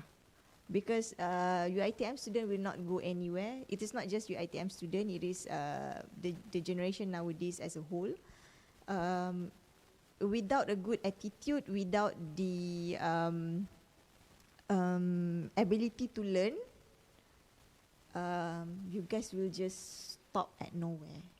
So itu sahaja nasihat saya. Thank you. Thank you, Datuk. Datuk, nasihat Datuk. Okay. Sekarang ni awak dah semester akhir kan? Most of the participants semester akhir. Semester akhir. Okay. Pastikan awak grad.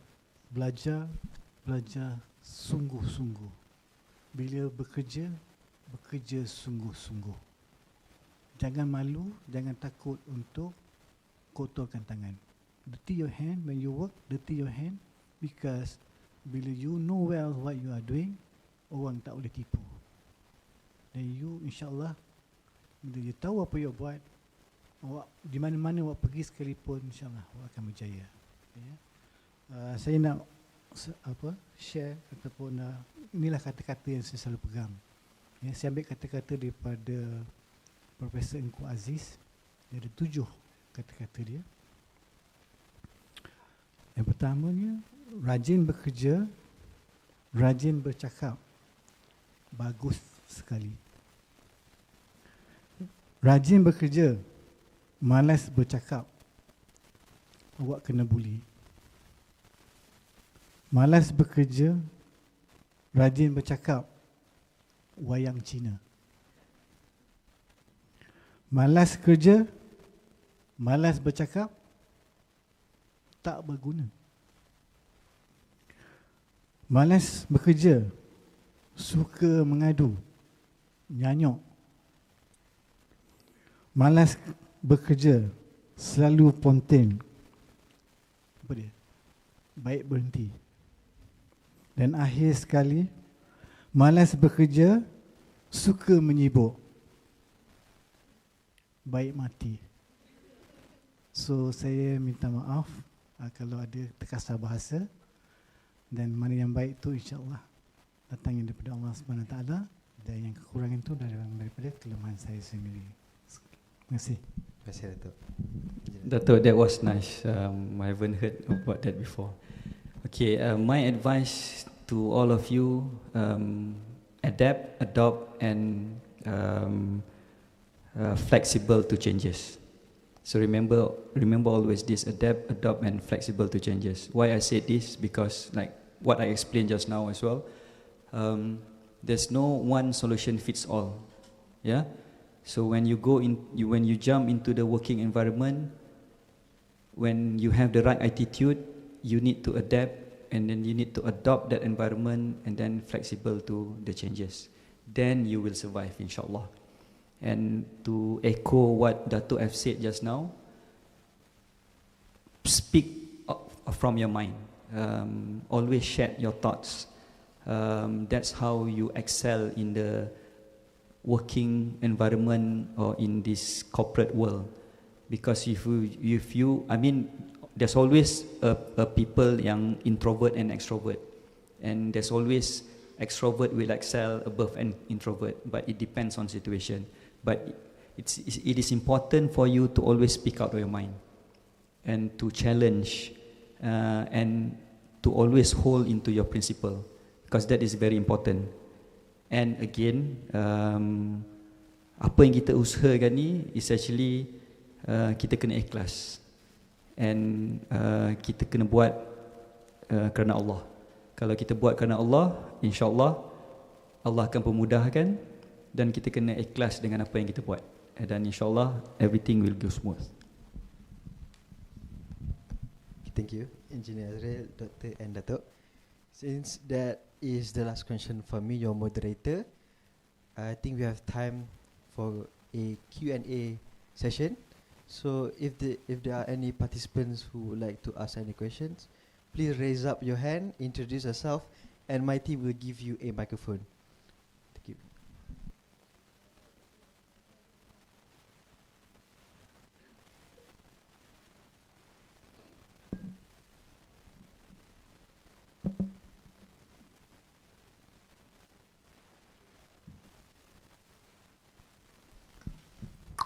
Okay, hi, Assalamualaikum warahmatullahi wabarakatuh, and a very good evening. My name is Muhammad Amir Akmal bin Muhammad Afha, and I would like to open this question to all of the panelists. Anyone who would like to answer, boleh je. Okay, for the question, if you could go back to your final year of studies, what would you have focused on more to prepare for the real world?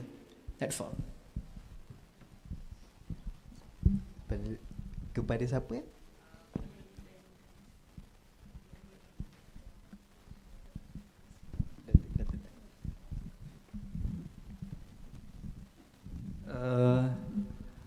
I would like to say an opportunity to go out there, because being a UiTM student, which I think the problem haven't solved until now, even I'm an IAP that I keep on telling to change this as well, is the industrial practices. I think that is something that I really want to change, because I find myself struggle in terms of getting the know-how and the visibility of what's happening outside there. And I have to do it myself. I have to do a lot of networks, and I have to reach out to many people for me to equip myself to get prepared when I go out there, which I think this is something UiTM really need to look into, on how to give that opportunity to the student out there. The hands-on and technical know-how, which I think like this morning I shared with Dato', I recently been appointed as the Council of Expert for TVET. Is a national punya program. I think this TVET under GITC, I can't remember GITC stands for, this a government agency under this. They push about this TVET agenda, and MTUN University are part of this TVET, where all this MTUN University, they collaborate with the company, my company collaborating with this MTUN University as well. We accept this MTUN University for 1 year internship into our company. So 1 year internship, you can do a lot of things. For UiTM, 3 months internship, 2 months, nothing much you can do, seriously. Kita nak ambil pun rasa macam serba salah.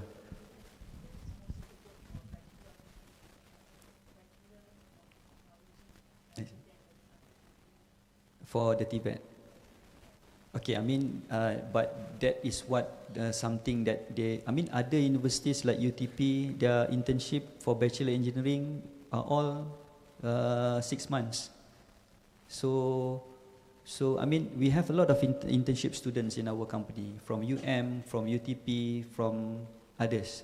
But from UiTM, difficult for us to receive because of the minimum time lah, minimum time. Thank you. Datuk.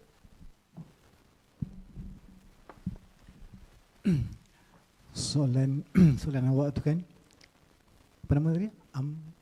Amirul. Okay. Kalau saya jadi awak kan,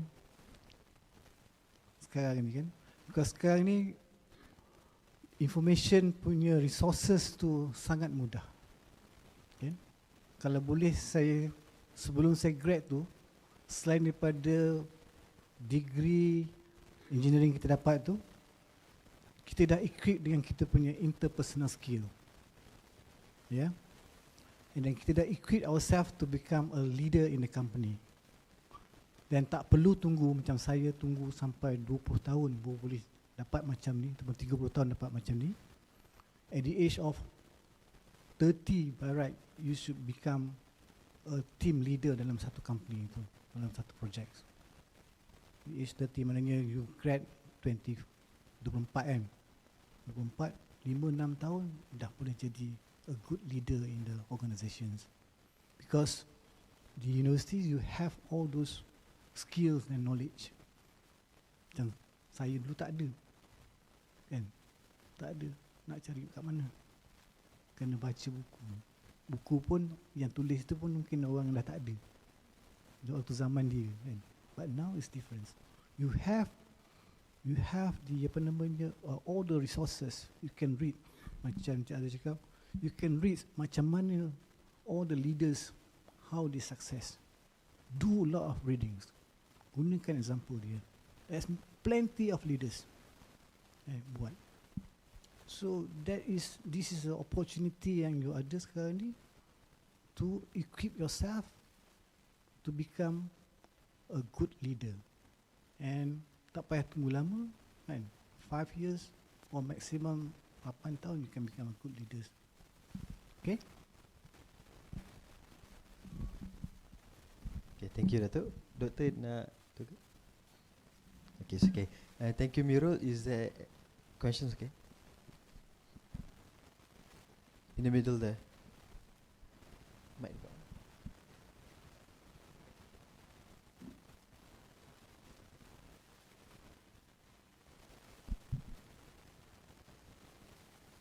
Lari.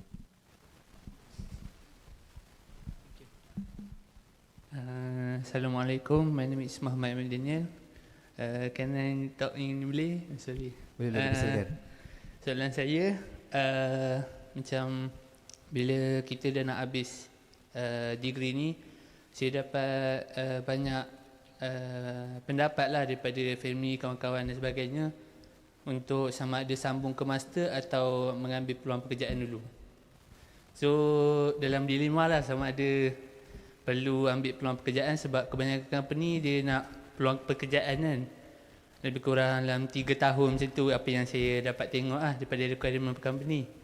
Tapi family saya selalu cakap yang better pursue to master first and then go to work because of some like gaji and then lah. So saya nak tanya apa pendapat panel tentang sama ada nak sambung master atau nak ke bidang pekerjaan dulu. Itu je.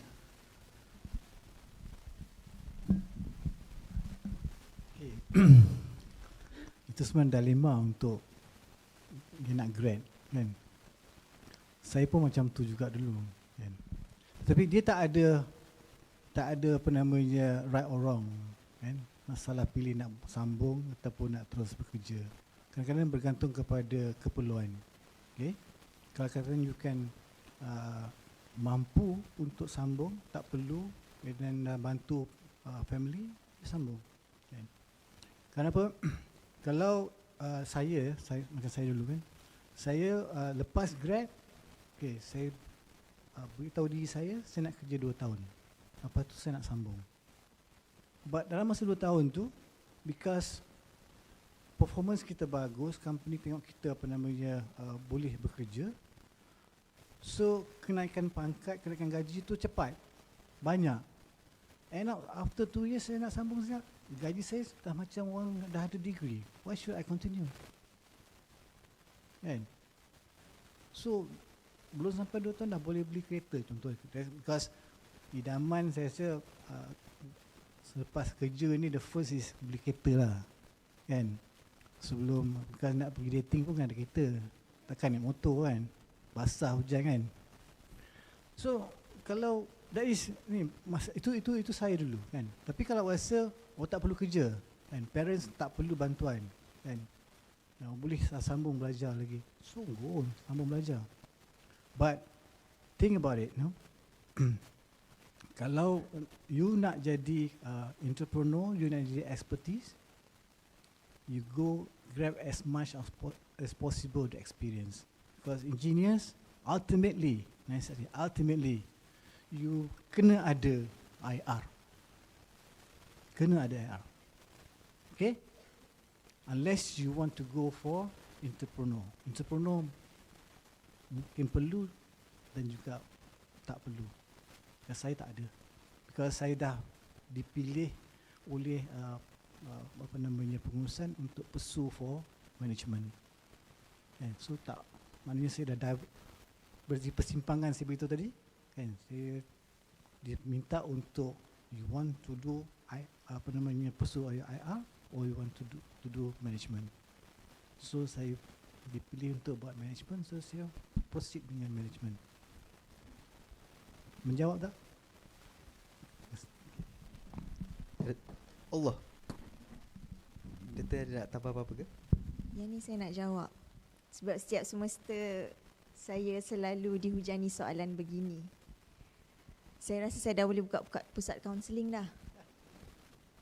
Sebab ramai kan datang tanya. And as a lecturer also,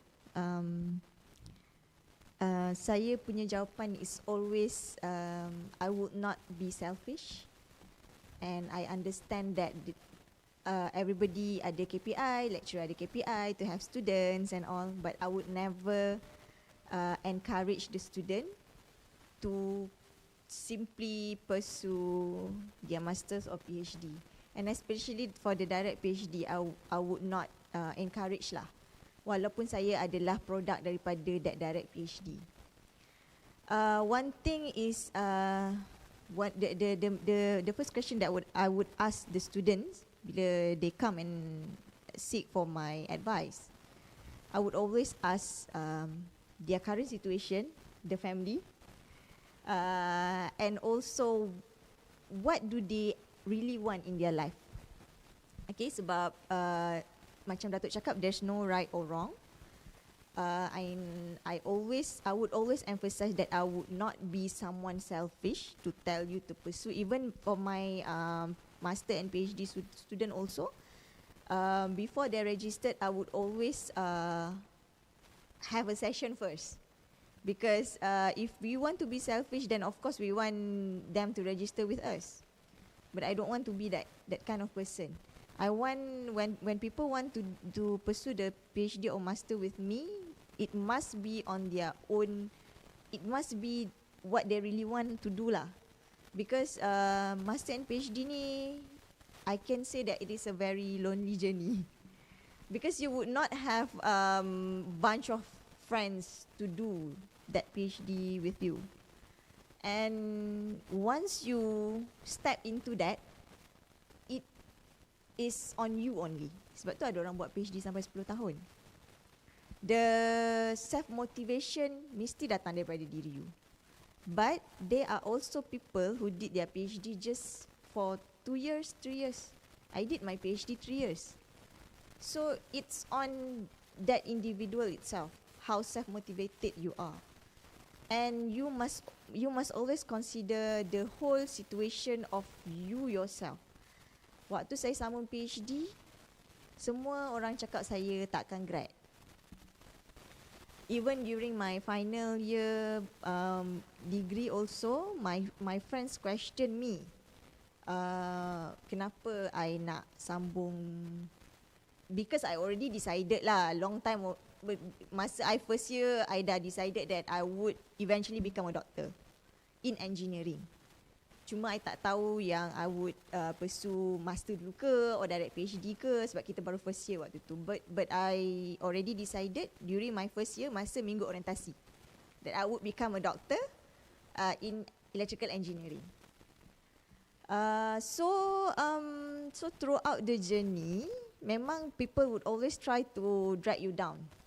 Okay, tapi macam yang kita tahu, kita punya ability, our own ability is different.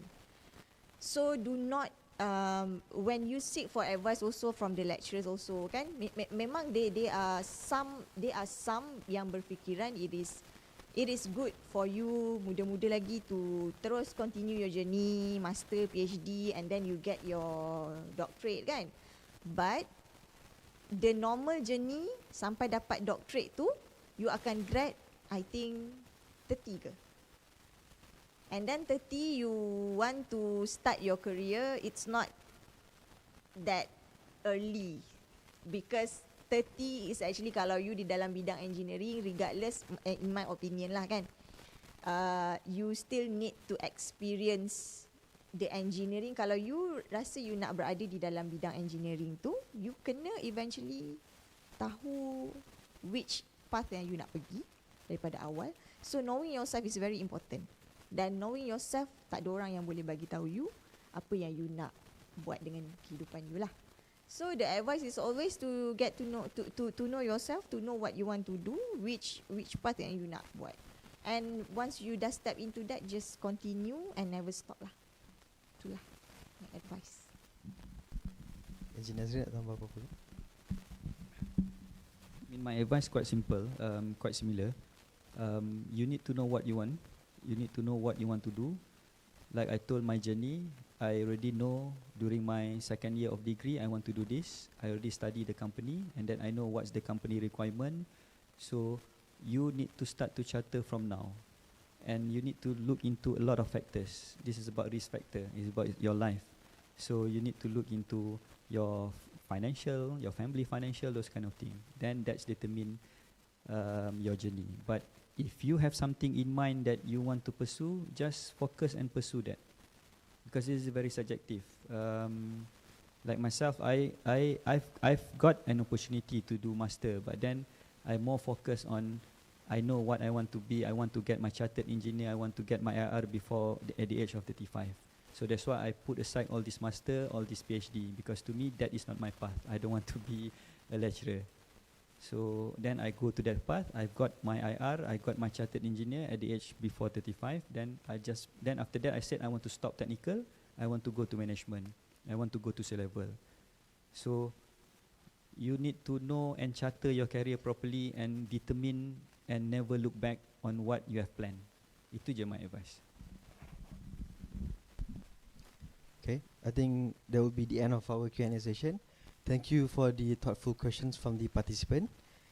So we will be moving on to the next session. Before we end, saya nak akhiri dengan serakat pantun. Like blossom blooming in the gentle breeze, our journey grow with challenge and ease. If ever word have faltered or been unclear, we ask forgiveness and hold each other dear. Thank you. I'll pass it back to Engineer Dayang Sari. Thank you, Afiq. Thank you very much to our moderator and panelists for such an engaging and insightful session. We sincerely appreciate the time and effort each of you has dedicated to being with us today.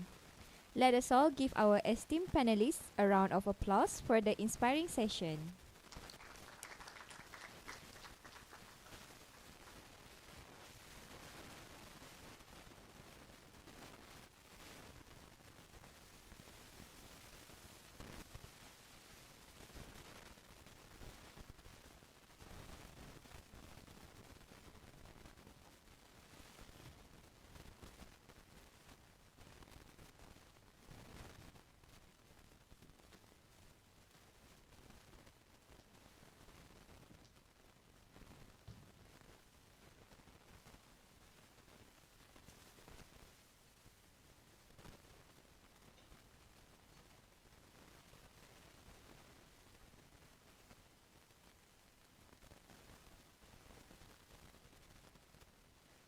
Before we proceed to the next agenda, please stay seated as we present a short video prepared especially for all of you.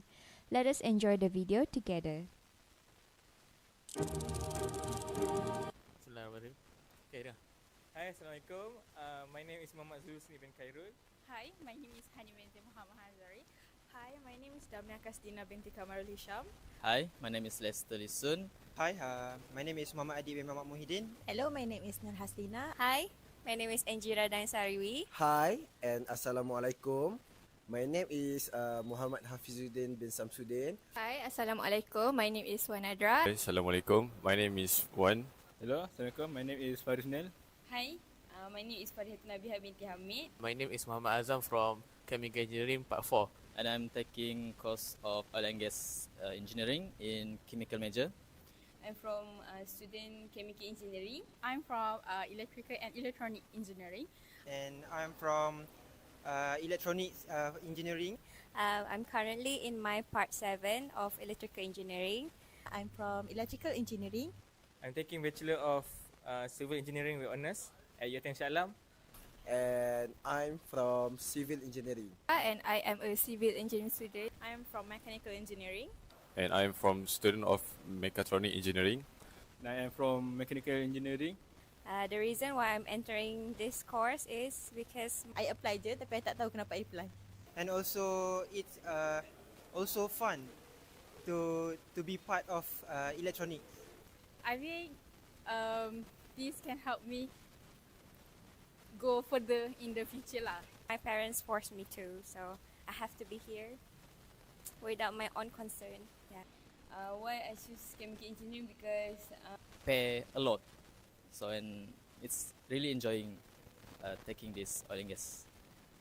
What we call interesting subject. tak nak pun ambil. Tapi dia macam waktu UPU tu dah first choice. Lepas tu macam ada isu yang minat chemistry, ambil Chemical Engineering. I love engineering. For civil engineering. Civil engineering is mother for all of engineering. The first thing is engineers is a professional career. Enjoy seeing how buildings are formed from the ground up and wanted to be part of the process that brings structures to life. And I love calculus, physics and calculator. And the reason why I chose mechanical engineering because From I was a kid, I really like cars. So I really want to know how each of the components work.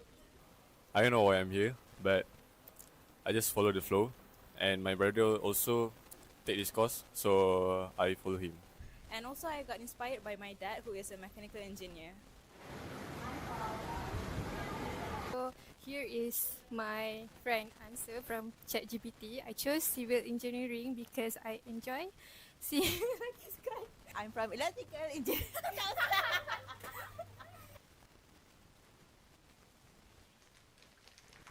Thank you. We hope the video gave you further inspiration about the engineering journey and the exciting path that lies ahead. Ladies and gentlemen, to show our heartfelt gratitude to our esteemed panelists for their time, wisdom, and inspiring insights today, we would now like to present them with tokens of appreciation and certificates.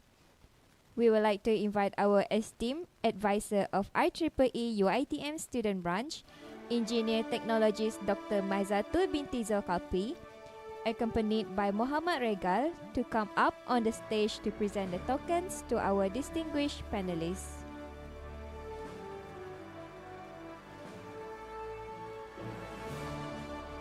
Firstly, we would like to invite Yang Berbahagia, Datuk Wan Jamaluddin, to receive his token of appreciation. Kindly give him a big hand.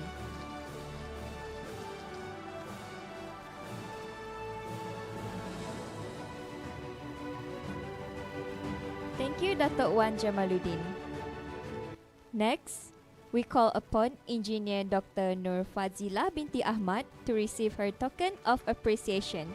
Please welcome her with a round of applause.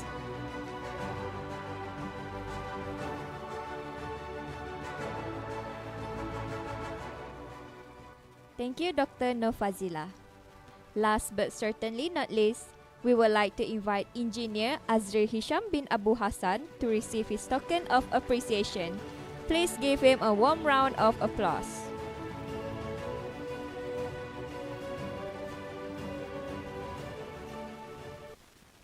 Thank you, Engineer Azri. Thank you, Advisor of IEEE UiTM Student Branch Engineer Technologist Dr. Maizatul binti Sokapi, accompanied by Muhammad Regal for kindly presenting the tokens of appreciation. Before we officially end today's program, let's capture this meaningful event with a photo session. We invite all the audiences to gather at the center of the hall. I will pass the session to the photographers team.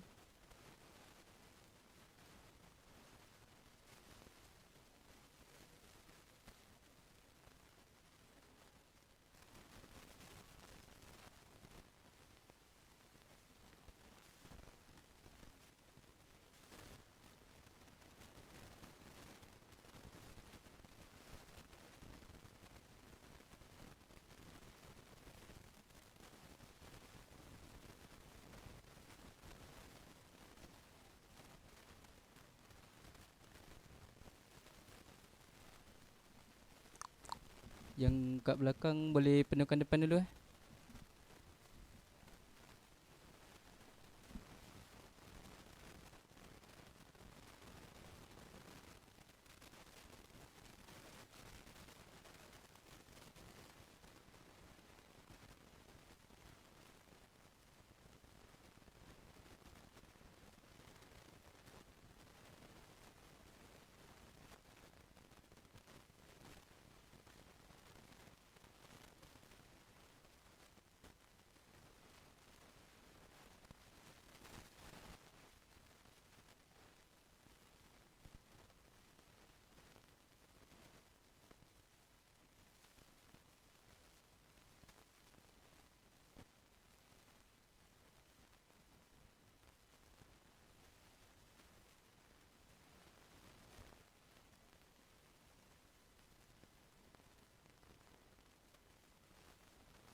Okay, semua saya akan sebut Forum Tea Time Series Engineering Journey. Korang sebut It's a Wrap.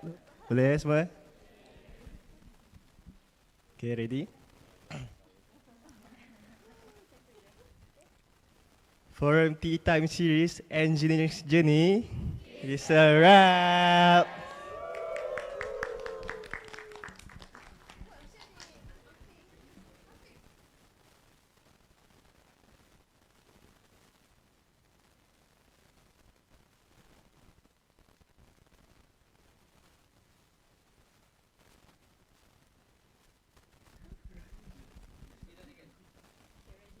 Okay, ready?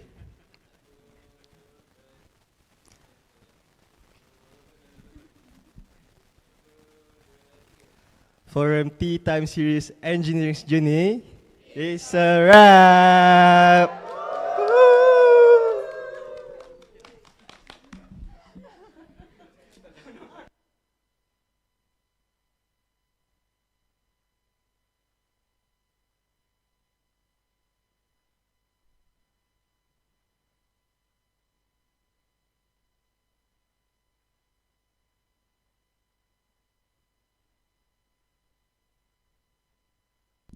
And that brings us to the end of our Tea Time Series Engineering's Journey. We would like to express our highest gratitude to all our esteemed guests for attending our program today. To our panelists, audiences, and everyone behind the scenes, this event would not have been a success without you. Once again, on behalf of the organizing committee, we thank you. For the participants, please remain seated for the exit survey session.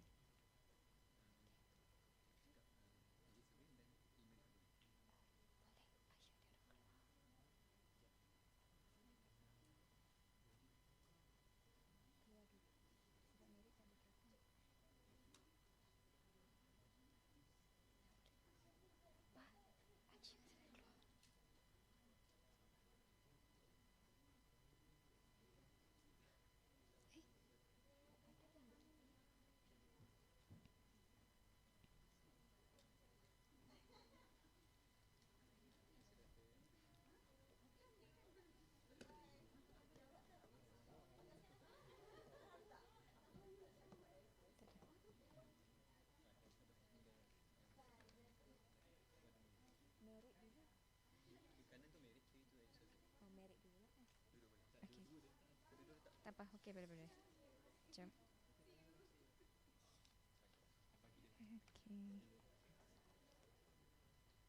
Please take a moment to fill in our exit survey by scanning the QR code shown on the screen.